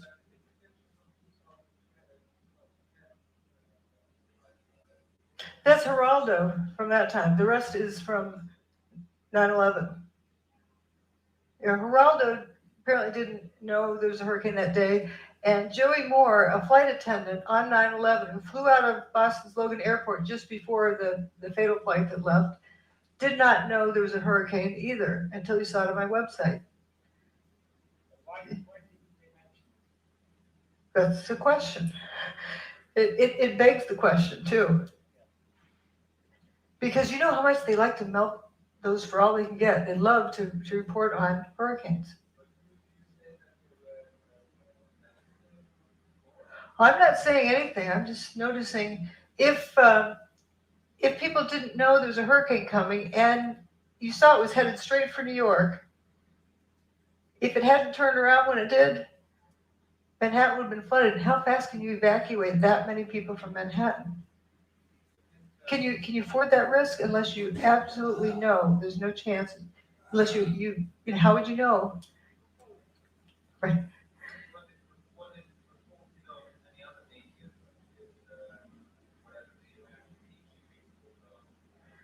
It does show up the National Hurricane Center's, text forecasts, but they were very played down. They weren't shown on the media. People were not aware that there was a hurricane there.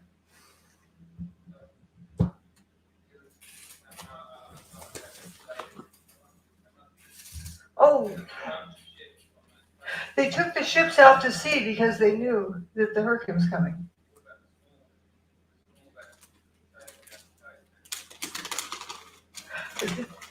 They may have looked into the National Hurricane Center's reports, but it was not something that was heavily publicized.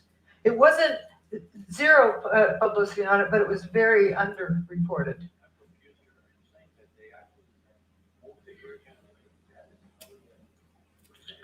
Whoops. Doesn't, here. I can't back it up. the hurricane for 4 days was going in a straight line. And then on the morning of 9/11, it stopped, turned around, and that afternoon it started heading out of town. I'm just reporting what the evidence is. I don't want to guess, but I can say that if they didn't know that for 100% sure that it was going to turn around, if there's any question, why weren't people told to evacuate? Just in case. No, nobody was told to evacuate because of the hurricane. That's the puzzle. That nobody was really told about the hurricane being there. It just happened to be there and then turn around and left quietly. Yeah, we were told this is nice, wonderful September day, but it could have been used. Let's see, this isn't doing so well here.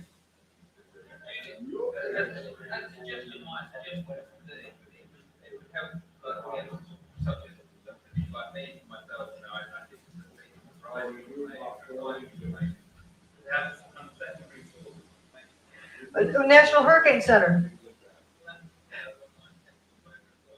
I've got all of the references in my book, and this is that satellite image of the hurricane is from the National Hurricane Center. You can download it yourself.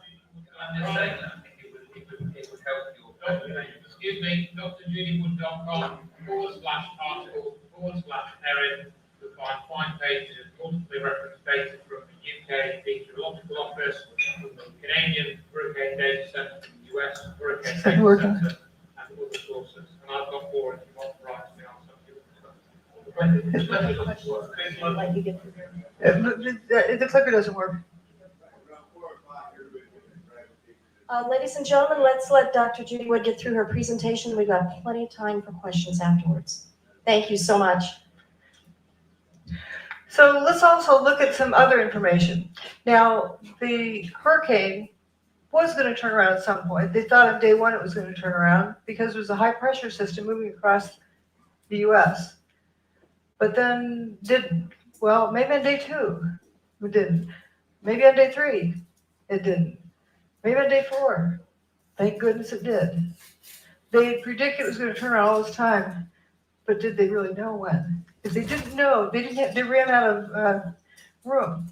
So here we have the high pressure system moving in from the Midwest, and it's increasing. While the hurricane, which is a low pressure system, is moving in from the Atlantic. And guess where they met and when? 10 a.m. on the morning of 9/11. They were superimposed at that area. So you had 2 counter-rotating systems, curiously. And interesting drop with the humidity. But let's look at this magnetometer information. This is the Earth's magnetic field from the ground, not from the satellite, but from the ground in Alaska. There's 6 different measurements. Each of the events on 9/11 are with a vertical bar.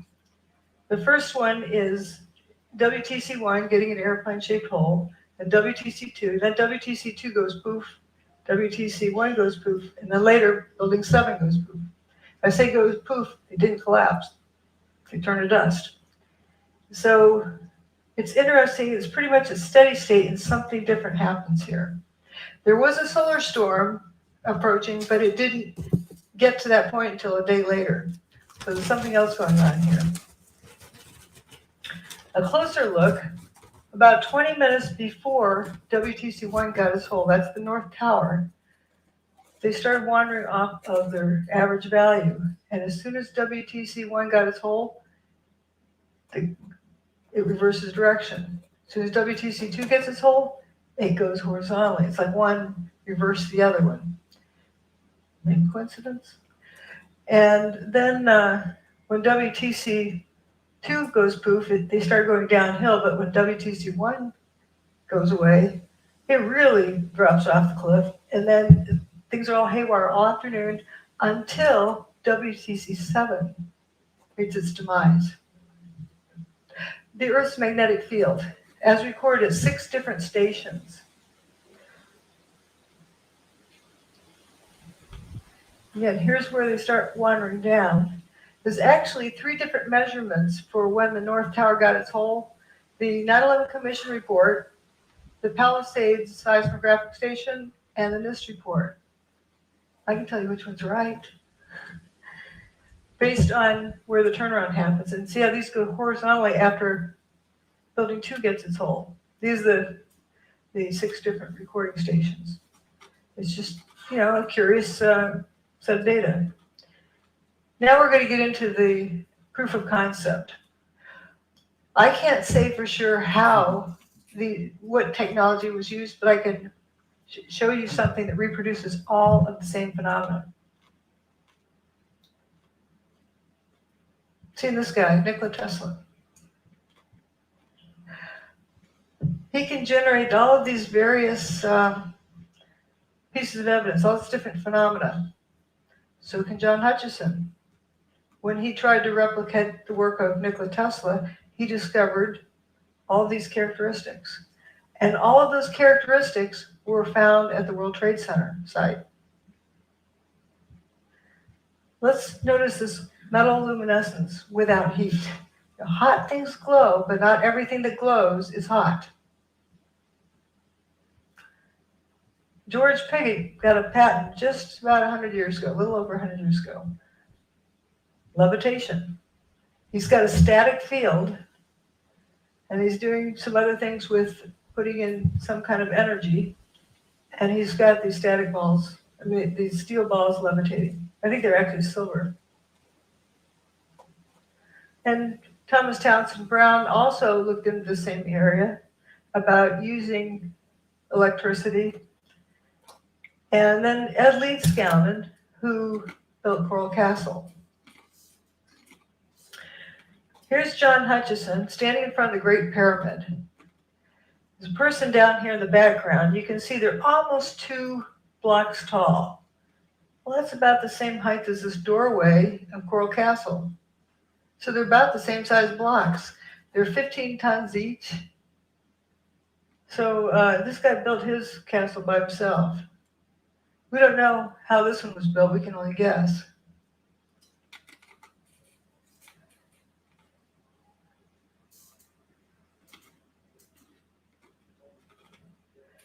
Well, let's look at how John Hutchison's more work here is an iron block. It's 2 inches by 2 inches by 7 inches tall, solid iron block. And when he puts it in his system, it buckles over, and you can see some fuming here. And it actually is colder to the touch at the end of this.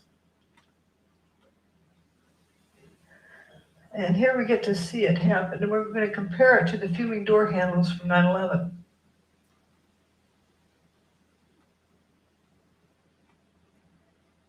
Is that a door handle?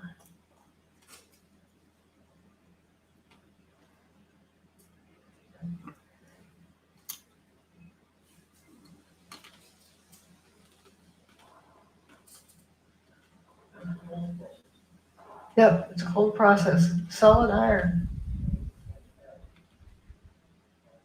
Now this fuming, which is interesting. Now the car window is broken open here.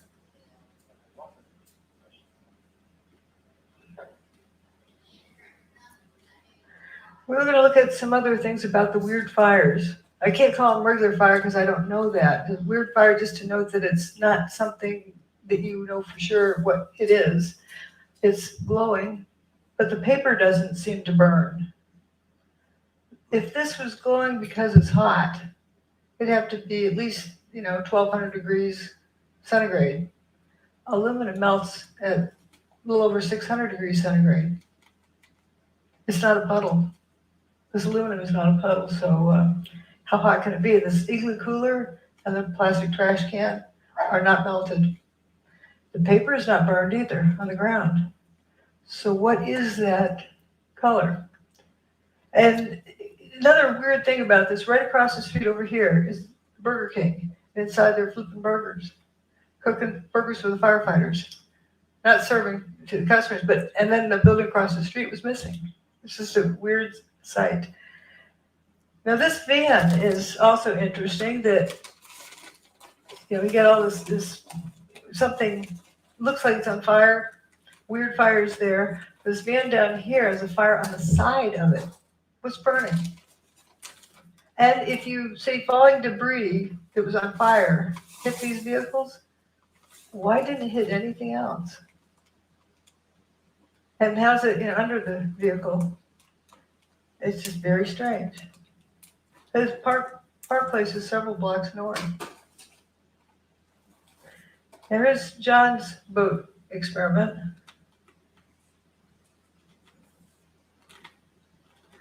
Well, what it shows is when he turns off his gizmo, then the boat lights up with weird fires. And the cars lit up right after the tower's demise, not during, right after, as though it was right after something got turned off. This is another interesting, at the WTC, how this beam curled up. Actually, that was right across the street. That was the Baker's Trust. These are John Hutchison samples. Notice there's no creases in the corners. I should have found a picture of holding this one like this. Vitamins. But it curls up like that, like at room temperature. And this is a video that hopefully will run. There we go. It wiggles back and forth.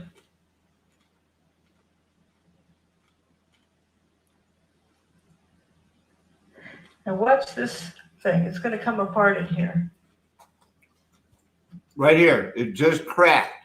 Look right here where my mouse is. It's starting to come apart.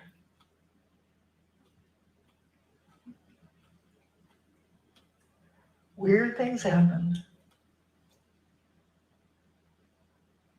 Some other weird things that happened were roundish holes in the outer pane of windows. They weren't necessarily through both panes. That's strange. Throw a rock through a window, it breaks the window because window is brittle and it bends and brittle materials are weak in tension, so it shatters the glass. So how do you get a round hole without cracks running out? Turns out somebody replicated that very thing. This is my analogy saying, okay, if you drop a rock in a pond, it ripples outwards. Maybe something like that is what ripples outwards with longitudinal waves that causes the glass to break in a rounded pattern. Now let's think about hurricanes. What do they do? Well, Hurricane Andrew drove this 2x4 through a tree. Piece of plywood. And with tornadoes, I'm sure you've all heard about straw through trees. It's not because they're flying fast. Something weird is going on. There's John Hutchison's sample with a butter knife and a piece of aluminum. He also has one with wood in the aluminum. If the aluminum's hot enough to melt, the wood would have burned up. So it's strange. Now, when I found these, you can see the blow-ups. I wondered, why on earth would the car door be peeling split thickness? It's not a laminated structure. Didn't know what that meant, but it was definitely a category of data, and I put it aside. Later, when I found John Hutchison's work, wow, he can peel open extruded aluminum. That's not laminated, it's extruded. So we have these coins from the World Trade Center. People like to say they're melted together. I point out that zinc melts before copper does. It also boils before copper melts. So that would likely explode, but it's one of the lowest, zinc is one of the lowest melting point materials. So what gives? Why is this stuff stuck together?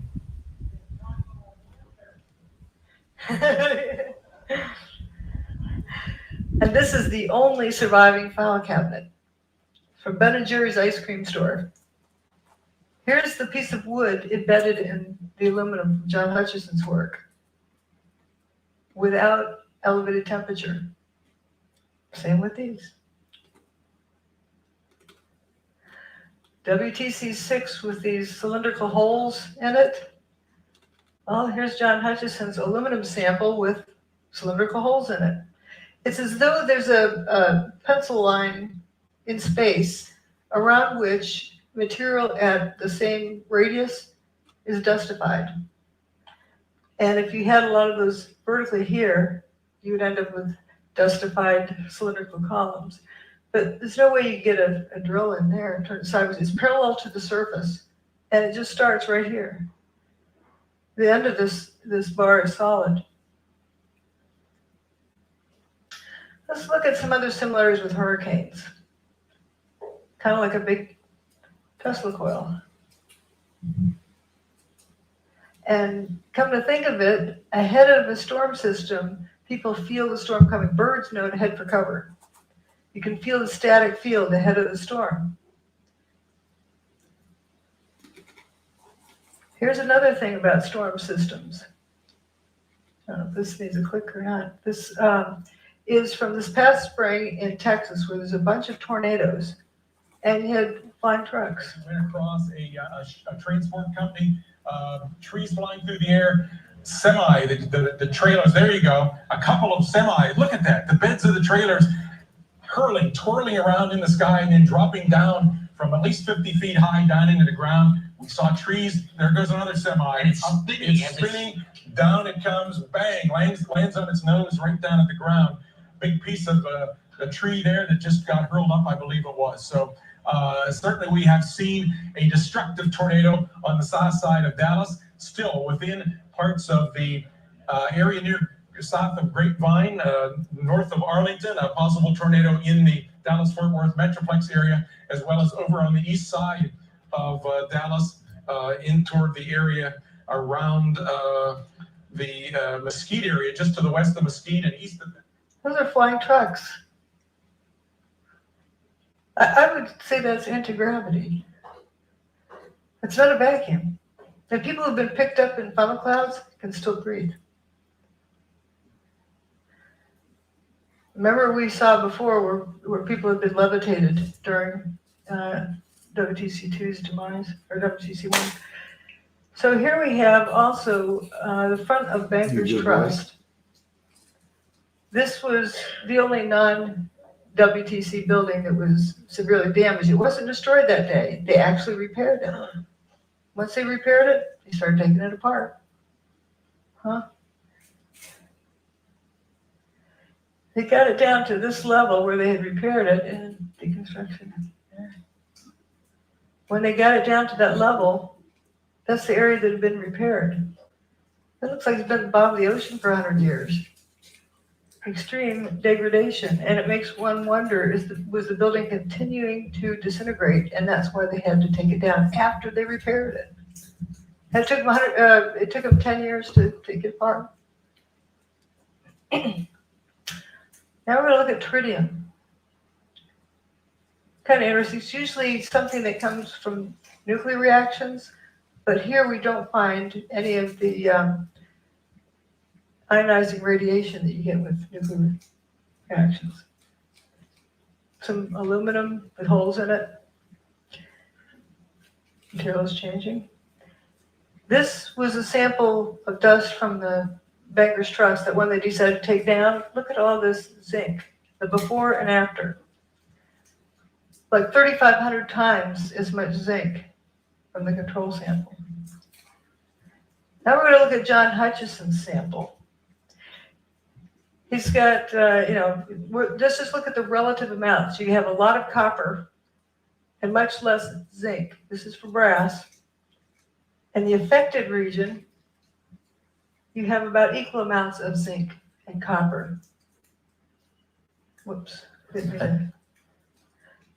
Equal amounts of zinc and copper there. So. Oh, wow. I'm just thinking too that if you release the hydrogen from the oxygen while it's still encased in a tree, I'm thinking how hot that would get, but it would work for concrete also, I'm sure.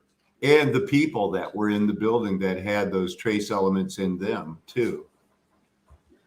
Okay, if it's heat, with zinc having a much lower, it boils, it melts at 419 or 420, where copper melts at a much higher temperature. Zinc boils before copper even melts. So we don't have less copper because of heat, because the zinc would be the first to go. What's going on here? At Texas A&M, a group led by Professor John Bockless, who is widely regarded as one of the world's greatest electrochemists, reported finding the hydrogen isotope tritium, a key signature that some unusual nuclear reaction was going on. The first thing was this thing called tritium, which was a sub-form of hydrogen which should not exist except in extremely tiny quantities. We found that by working these cells, let's say at 10,000 times more than it ought to be there, as it were. And let me stress that we couldn't do it every time, but about one result in 5 or one result in 4, and eventually we worked up to 2 results out of 3. We can produce tritium.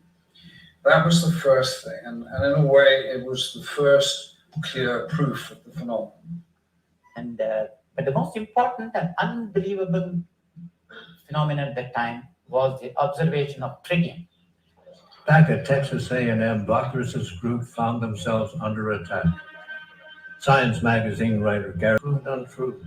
The allegation effectively dampened Bockless's remarkable claims. But I think the main part was that I had done work which was against the paradigm. That was what they really upset about. People had laughed at it and said, "What the heck are you doing, trying to disprove the laws of nuclear physics?" Of course, that's exactly what we were doing, and succeeding. The tritium work was the first indication to me that there was a reality. And then Claytor of Los Alamos also got positive results, and so did Howard Menlo. And they're people that I respect and could talk to personally. It became fairly clear that there was a very strange phenomenon occurring here. There are also, in similar experiments sometimes, and rather dissimilar experiments sometimes, evidence of an anomalous nuclear process. However, it is conceivable that there may be a process even more powerful than nuclear reaction that physics does not yet understand. That is the mystery of cold fusion. Yet as early as 1992, cold fusion experimenters began reporting unusual appearances of trace amounts of different metals such as copper, silver, chromium, and zinc when examining their spent cells. Recheck.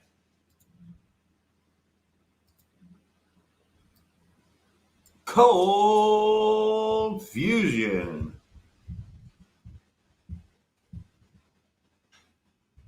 You spell that with a, oh, you do need the S.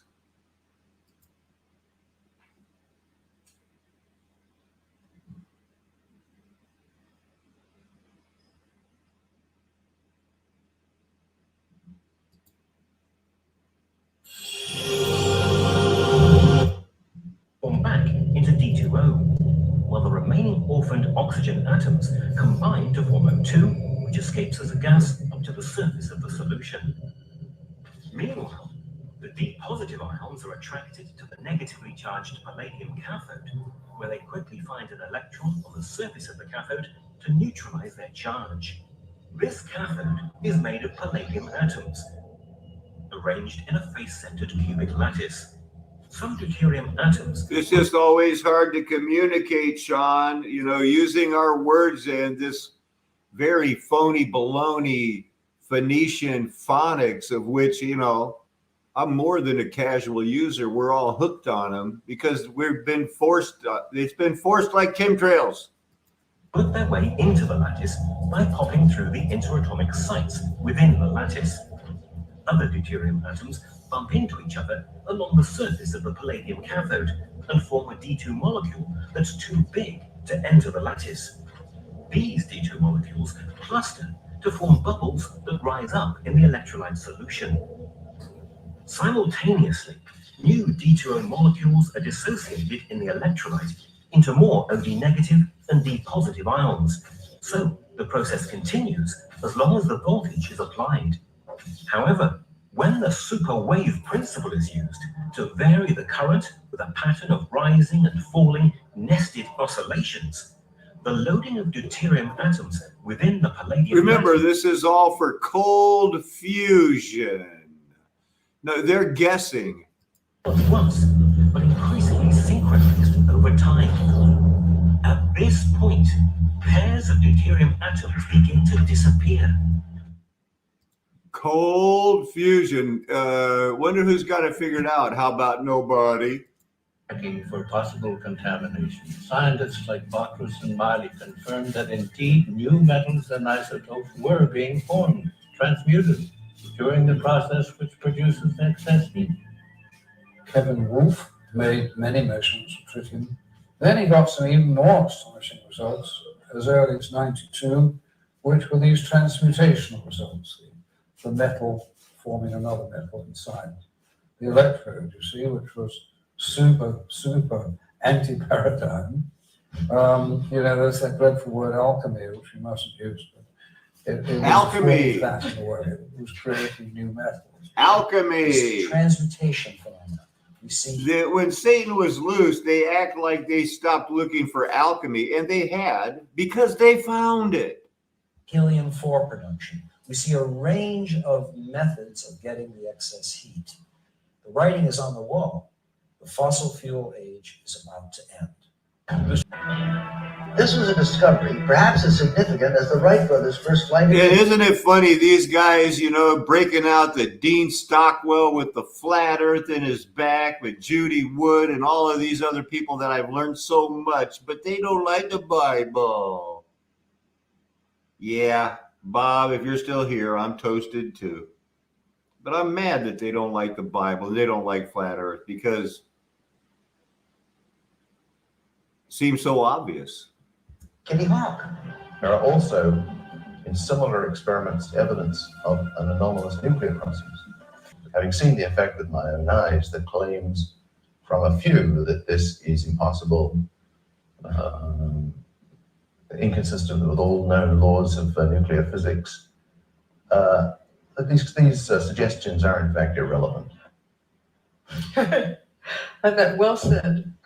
But notice how important the tritium was in this. And they thought it was a fraud because they didn't find the other things that usually go with fusion, with hot fusion. There wasn't the ionizing radiation, but there was transmutation too. Now let's look at some of the samples that were collected from the WTC. You have a variety of all sorts of strange things in the air.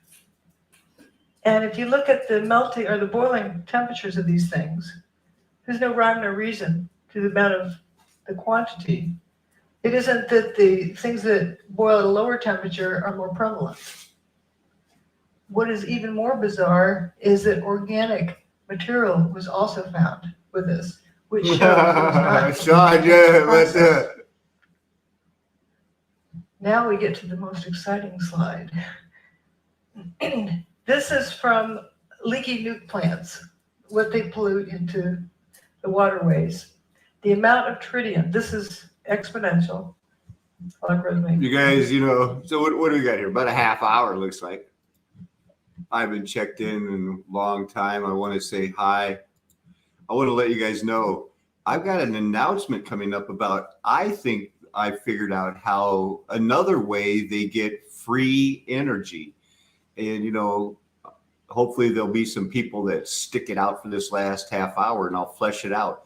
I'll let you know it has to do with some of the mud flood buildings that we've seen and be thinking of the Chicago water tower. It made it through the fire. And you find out those water towers and other things like standpipes are a lot of different places. And we do know that if you take a bucket of water and submerge a tube in it and then bring the tube up, the water will stay with the tube until it gets to 33 feet. And then it starts boiling in what they called atmospheric pressure. And vacuums only rise. They say it's a miracle that trees can go, suck water up out of the ground higher than 33 feet. because it's supposed to make it boiling, which is observable and repeatable. Now, if they could do that in the cities, am I, you know what? There you go. Bob Marley got me toasted, and there I am shooting off my mouth, giving away these things that were supposed to be the big finale. But the hot fusion, nuclear weapons, impossible. Cold fusion seems way too hard.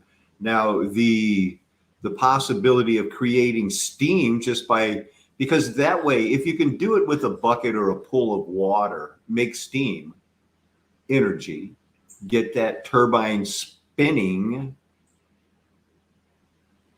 you don't need, you know, hydroelectric or any of these other things. You just need to, because that water, you know, the steam is eventually going to collect and blah, blah, blah, blah, blah, blah, blah, blah, blah, blah, blah.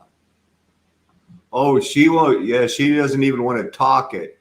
And the thing is, you know, they came out and they did all these great things. Like the people that love Atlantis think, oh, those guys that made the Matrix movies came out and did the great things. And then John Hutchison came out, explained a lot of things, and then turned into a girl. Same thing as the guys that did the Matrix movies. So it's kind of like, wait a minute, what? Well, we've got the Bible. That's really all we need. Amen. Amen. And it's a very high number. This is what is produced in the cell with cold fusion. This is what was found in the basement of WTC-6, and the one with all the cylindrical cutouts in it. And this is normal background. What I use the Great Lakes for normal background. And this is from atmospheric nuclear bomb testing. You can see over time it's decreased. So it's gotten down there pretty far, but this is definitely above normal. Now, a lot of folks say a nuke was used in 9/11. Well, do you think they could have kept Chernobyl a secret? People all the way around the world measured the fallout from that. If there was some kind of a regular nuke used in Manhattan on 9/11, do you think they could have kept that a secret? People all around the world would have measured it. There was no like Geiger counter measurable radiation that came from there.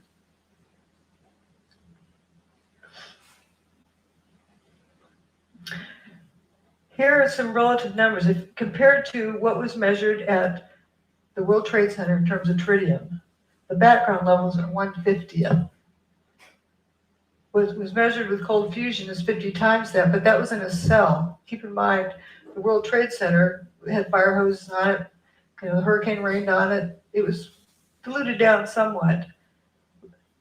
Leaky nuclear plants have 18,000 times that. What was measured at the World Trade Center was definitely above background levels, 50 times background levels. There was tritium there. Now, why? Seems to have a lot in common with cold fusion. Some other categories we didn't look at, the so-called jumpers. Uh-oh. There it goes. We refer to them as jumpers, but did they really jump? They left the building, but we don't know why. Here's the airplane-shaped hole. This wingtip always gets to me how thin it is. And we have some interesting people up here hanging out of the 105th floor. Closer look, looks like this guy's taking his pants off. This guy has his shirt off. If there's a fire in there, your clothes protect you from fire. We don't see smoke coming out these windows. What's going on here? Why on earth would someone want to take the clothes off outside the building? They want to live. They're hanging on to the building. This guy's hanging from a hand, one hand and one foot, taking his pants off. Let's say he has some weird fetish that he just needs to take his pants off. Well, if it's smoke inside, you take a big deep breath, step in, get the pants off, step back out. Why hang from the outside of the building? Well, if I were there and if I was told the building's on fire, I'm going to head to the bathroom right away before we lose water pressure. Wet down whatever extra clothing I have around, wrap it around my head, and head for the stairs. I'd be wet. If the fire sprinklers came on, I'd be wet. If they didn't come on, it was hot, I'd be wet, sweating. Good chance that their clothing was wet. Now, why would they want to take off wet clothing? You heard of active denial system? I'm not saying that's what this is, but just as a parallel. It's a microwave, they put it for crowd control. And it makes you think that you're burning up, so you just have to get out of there. You just leave no matter what. You don't think about it. So maybe some people were jumping from that. Would be a good reason why you'd want to take your wet clothes off. Microwave is many times worse for wet clothing. I don't know if that's what it was, but it's consistent with something like that going on inside the building, but not outside the building. And we do know the building was turning to dust inside for the hour before its demise. There's people who say it was thermite. What? Reports of it, as well as, evidence of it in other ways. But there's a cute story about a new probationary officer, first day out of school for being a firefighter. He's supposed to stick with his boss, and they get up to some place, and the boss says, "All right, everybody, drop everything and go down a few stairs." And they get down, and then they eventually start going back up again. And the boss says, "Well, where's your mask?" "Well, you said to drop everything." So, but the poor guy. So the boss said, "You get out of here." So here's this firefighter making his way down the stairs. He gets down to the third floor, and 100% of the light is blocked out because he described it as having been turned to dust. He knew it wasn't smoke because he could breathe, but the floor had turned to dust. It was completely filling the air. There's a lot of stories similar to that. Now, there were folks who somehow believe that thermite had something to do with it. Well, let's see if we can make some. You have a steel structure, the towers, with aluminum cladding. Let's see if you grind them up. And you end up with rust and aluminum powder. You know what that is? Thermite. Those are the ingredients of thermite. So those ingredients are going to be there anyway. But what does thermite do? Well, here's a test of thermite here. Welding a railroad tie. There's something missing in Manhattan that day. People were blinded by the light. If there was nukes that went off, people would be blinded by the light. That's how they were.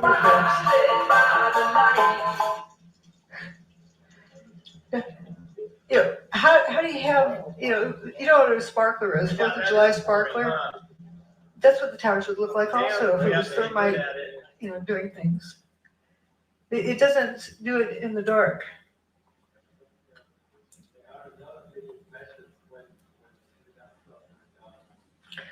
Right. But it's not like, thermite.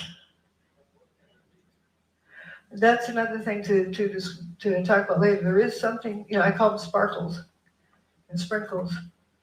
But let's, there's a whole lot of different things that different areas, but that is a good thing to notice.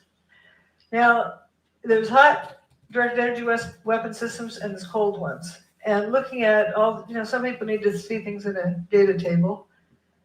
We have low heat, unburned paper, low seismic impact, minimal debris, bathtub survives.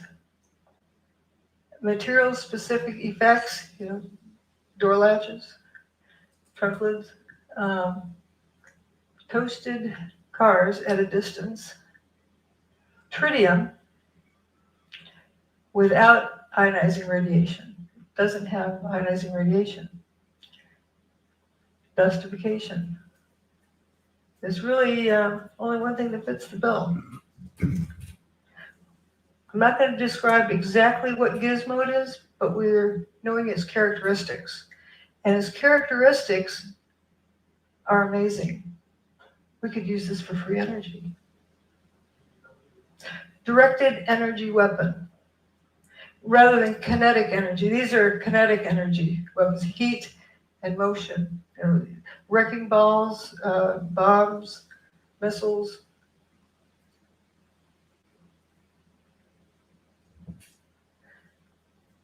This is from 1989.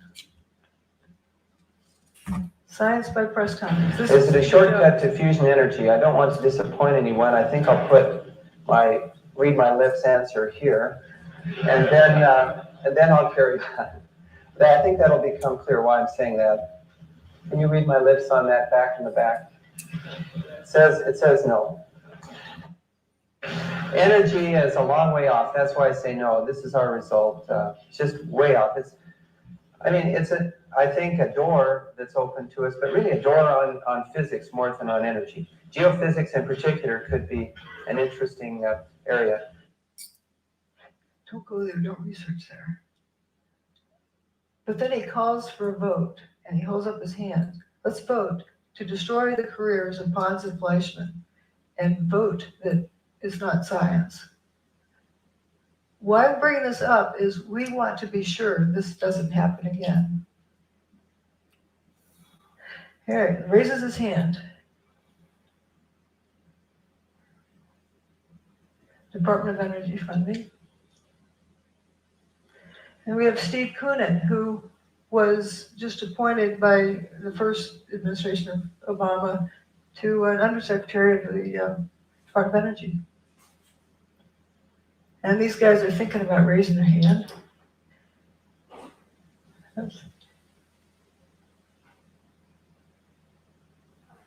And peer pressure causes people to do things like this too.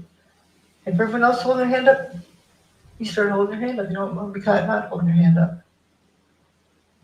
But they're determining science by vote. Opportunism. Jones insisted on going public quickly. This compared opportunism. Jones insisted on going public quickly. This compared opportunism. Jones insisted on going public quickly. This compared opportunism. Jones insisted on going public quickly. This compared. All right, let's stick there. Now let's look. The building turned to dust. Something did that. People say, well, you don't know if a technology did that, so therefore it didn't, happen. Wait, you start out with determining what happened first. It's very important because if you start out with what you know, you won't get there because you've never seen this before. But we know it happened. So therefore, there is a technology that exists that can do this. That technology can also be used for free energy. Now let's vote on that. The tower's gone. So this is more of determining facts. Did they mostly turn to dust?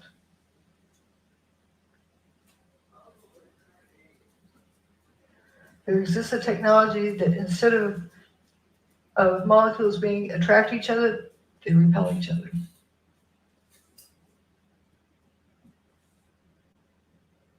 What happened is not impossible because it happened. This is another Charlie Count song about gatekeepers.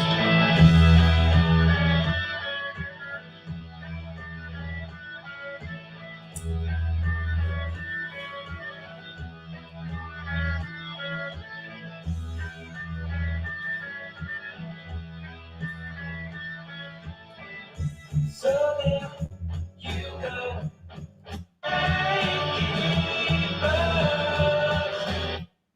Experience that everybody can read about in Dr. Mallow's book, and with what's going on right now with the 9/11 situation, it's just a mirror image of him muddling up, and then trying to get public opinion against whoever his target is. In this case, it's Dr. Judy Wood. In the previous case, it was Pons and Fleischmann.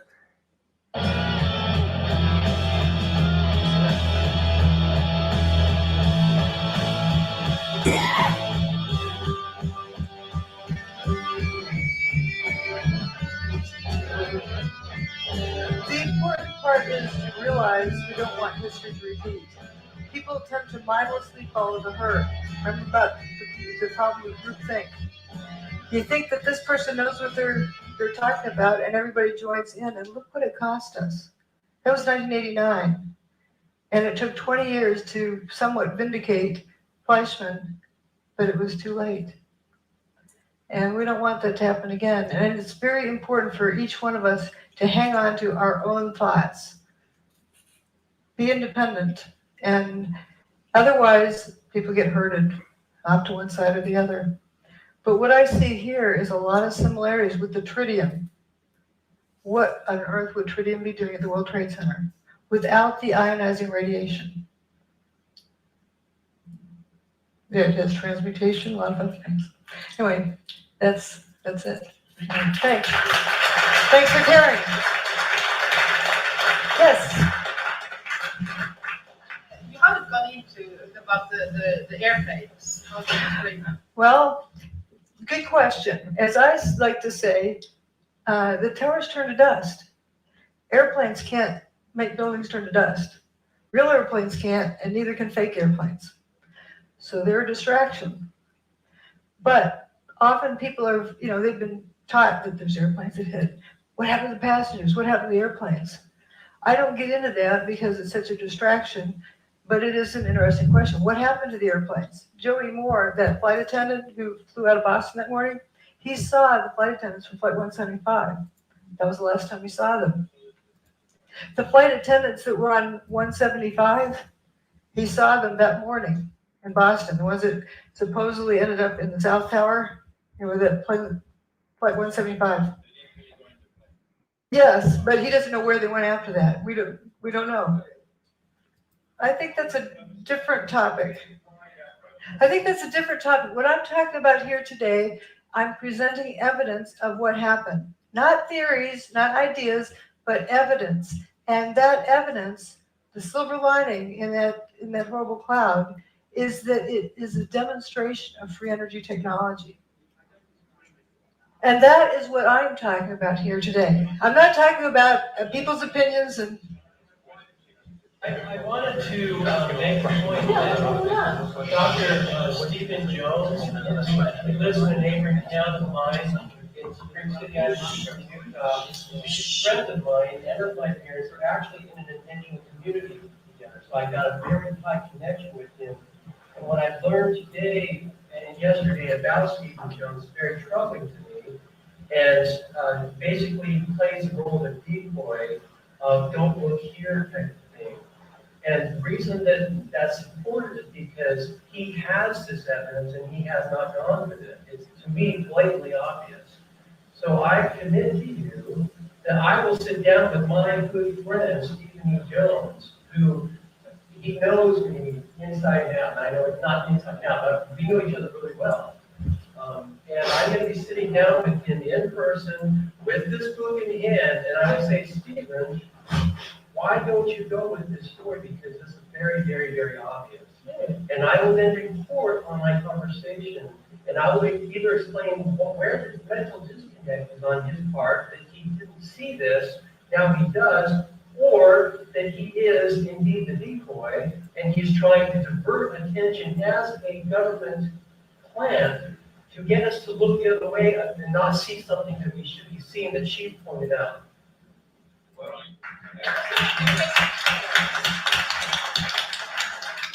Thank you. Yes. Yeah, in addition to that, your story is so crystal clear actually that I'm curious. I can see that you don't get stage on mainstream television. Interesting thing is and to see you get stage in the alternative because usually I don't get much of a stage there either, but that's changing. And thank you to Jerome for inviting me here to this conference, and that is wonderful. Yes. Yeah. If you want to read my book, that will give you a catalogue of how Judy has been excluded from the alternative media with the evidence showing exactly who is responsible for He's documented it since 2006. Kindle, and I have, and actually also a free audio book from my website. I'm launching this tomorrow.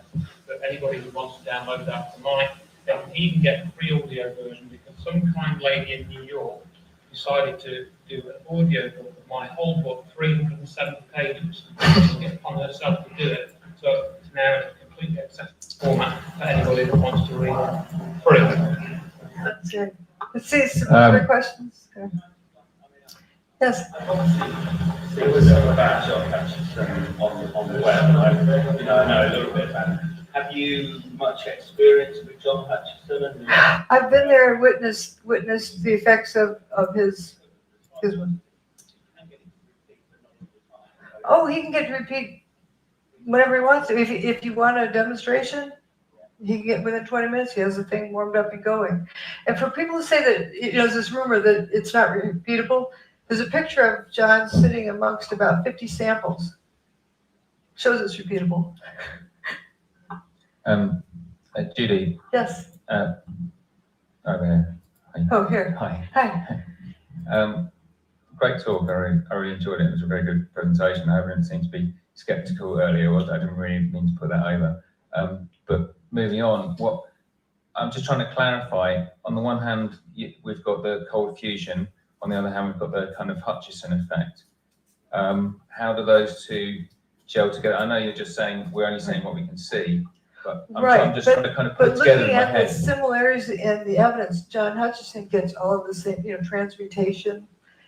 Is what he's using like a microwave type. Yes, what he uses is interference of at least two different types of energy. He creates a static field using a Van de Graaff generator. He used to use Tesla coil, but he now uses a Van de Graaff generator, and creates a static field, and within the static field interferes radio frequency signals like microwave. And within that zone, or someplace within that zone, these effects occur. And would you say that the cold fusion type effects, the effects of tritium, was as a result of that exotic energy? It's not that it's like I mean, when I think it's of cold fusion, I think of a process, but it's a solution. But it seems like there's an awful lot of things in common with it. Yeah, fascinating. Like, let's go study it. But, yes. Here in Holland, there were television images. Here in Holland, there were images on television for weeks on to go with all kind of trucks transporting rubble from ground zero to another place. It went on for weeks on television here. So that gives you the impression there was. It actually went on at least till 2007. I was visiting the site in 2007, and there were trucks coming going then. They were bringing dirt, stirring it around, scooping it up, taking it out, bringing in more dirt. It looked like potting soil, really rich dirt. And a lot of it, coming in, going out, coming in, going out. And if you look at what was there, I don't know if you saw my first presentation, that there's this lack of rubble. And Peter Jennings talking from the studio, talking to George Stephanopoulos on the scene. And George, we've been wondering, where's all the rubble gone? Oh, talking to a volunteer, Robert Galinsky, explained it all fell down into the ground, was pulverized, and evaporated. It wasn't there. Yes. Yes. It seems to me that you're focusing a lot on the main two towers and around, but on the fact that building 7 was actually demolished or whatever 7 hours later changes any logical to explain what they pretend to say that happened. How this other building 5 hours later is going to end up coming down. And then also you didn't mention anything about the one plane that supposedly hit the Pentagon. I'm talking about what happened at the World Trade Center. For you specifically don't want to get it. Well, I'm staying focused on this. There was the most amount of evidence available for this. Also, there was a report which gave me a legal avenue to go after the contractors on the NIST report. I covered it also in the earlier talk. There's a whole lot of similarities with it. It was turning to dust throughout the day internally. And you saw an enormous amount of material pouring out of the building, one face and one face only for most of the day. And when it went away, it didn't make a seismic signal that traveled through the earth. It only left a surface wave. It did not slam to the earth. And the surface wave that it left was almost a non-existent event. Right. All this material going out. But yeah, the facade was about all that was left, and it was almost silent. And you can see it if you look at some of the images of it as it's coming down. A lot of people say it looks like a controlled demolition, but I have photos of it like 1 second apart where you see it, suddenly all the floors are frothing up. You know, Why would you say they took so many hours after instead of doing it at the same time that the other? Yeah, that's that. Yes, Judy. This is a question about John Hutchison. You mentioned that it was electrostatic field. He built up a large static field, and then he had more than one microwave. So it was some One type or of more interference phenomena. So here's the question: is the interference points was it where the field was bucking, and thus we're kind of on an antinode? There really isn't so much of a node. It's like what one energy field does to another one. Maybe a way of explaining it is, it's a couple of ways you can get inside of the house. You can bulldoze down the front wall, or you can use a key.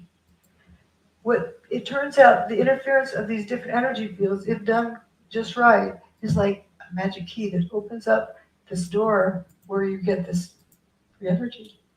Wow. So John Hutchison brought down the World Trade Center. No. When I was giving a talk in Portland. Here's what's wrong with it. John and I were giving a talk in Portland, Oregon. Somebody asked that question. Well, he sometimes can't get it right. He sometimes gets it here, gets there, can't really control it well. And I said, John didn't do 9/11. Thank you. We have time for one more. Hello, Judy. I'm an engineer myself, and if you look at the events of 9/11, it's a perfect theater. But looking from the culprits, you would expect that they have tried it before. And if you look at the anomalies in the Earth magnetic field, are you interested, or have you been looking for the period before 9/11? If there were any other anomalies in the Earth magnetic field that you expect? There are various things, and it's a big, complex event. I was also looking at the correlation between solar storms and hurricanes. It turns out if there's a solar storm that hits the Earth, about the time you have this low pressure system out in the middle of the Atlantic, very good chance it's going to turn into a hurricane. That's an interesting, correlation there. They got it first time right. I mean, there's other events I've not studied very carefully, but for example, Oklahoma City, it looks just like the inside of Building 6. The only difference is I've got pictures side by side. The only difference is one has some wheat checks at the bottom, showing that it came from the World Trade Center. There's also other events that have happened that are very questionable, but it isn't that it necessarily happened just this way for the first time. Thank you. Do we have time for one more? Sure. Just one more. This young lady. Yes, I'd like to hear about the truth movement in America. How did they react when you came to this? Oh, that was back in 2006. For example, I'll go ahead and say it. Stephen Jones tells people that I'm talking about ray beams from outer space, or space beams. He's also the person that coined the term cold fusion for ridicule.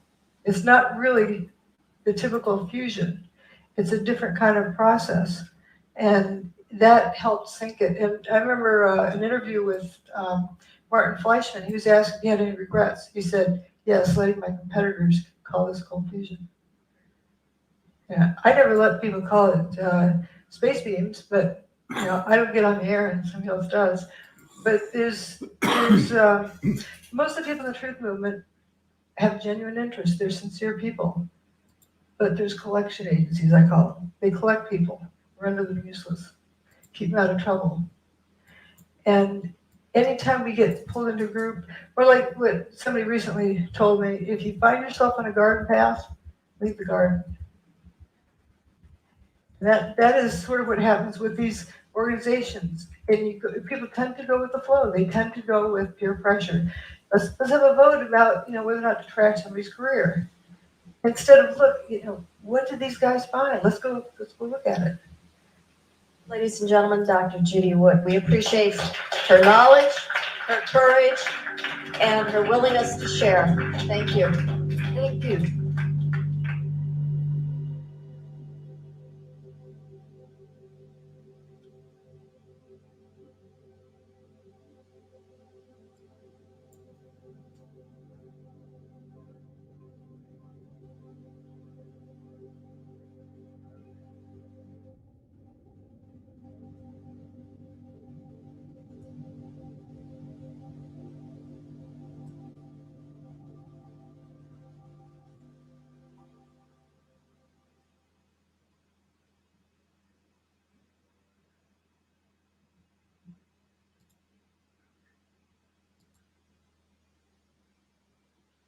Vacuums have a widespread use of commercial applications, including its use in welding applications, vacuum pumps, exerted on the Earth's surface, and is typically measured with a barometer.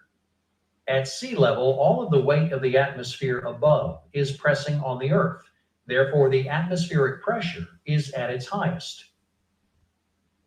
As elevation increases, the total amount of atmosphere directly above the surface is much less than at sea level. Therefore, the atmospheric pressure is much lower. Atmospheric pressure decreases as elevation increases. The maximum force available from a vacuum is dependent on the barometric pressure at its location. At sea level, the barometric pressure is about 14.7 pounds per square inch under standard conditions. A vacuum can be thought of as negative air pressure and is measured with any set of force per area units. In the customary U.S. system of units, atmospheric pressure and vacuum pump force are measured in inches of mercury, abbreviated Hg, which is the atomic symbol of mercury. Determination of this measurement is made with the use of a mercury barometer. Mercury barometers are made with a long tube closed on the top end, open at the bottom, and immersed in a pool of mercury. The tube is then raised to a standing position without allowing air inside. The mercury level falls until a balance is reached between the weight of the mercury in the column and the atmospheric pressure against the surface of the mercury pool. With this method, the empty space at the top of the tube forms a perfect vacuum. At sea level, the elevation of mercury will stand at about 29.9 inches of mercury. All right. I think I'm going to wrap it up there because I think I think I'll be able to, Lord willing, explain this in a way to show that it's easier to make free energy in the mountains. You're already, well, let's face it, part of the reason, I'm almost 64 years old and, I've been, I didn't know it, but I've been living where the people train for the Olympics because, we breathe 1/3 less oxygen. So I got 7 years of that going, So wasn't that interesting though? Dr. Judy Wood, an excellent explanation of how God's judgment is proceeding. It's ashes to ashes, dust to dust. What'd we miss? Well, what'd we miss? I don't think we're missing a thing. Not on Flat Earth Nation, because we know Mudflood was Armageddon. And I'm never going to tell you anything else. Why would I? Trying to prove that I have your best interest at heart. Amen. Hallelujah. Aho.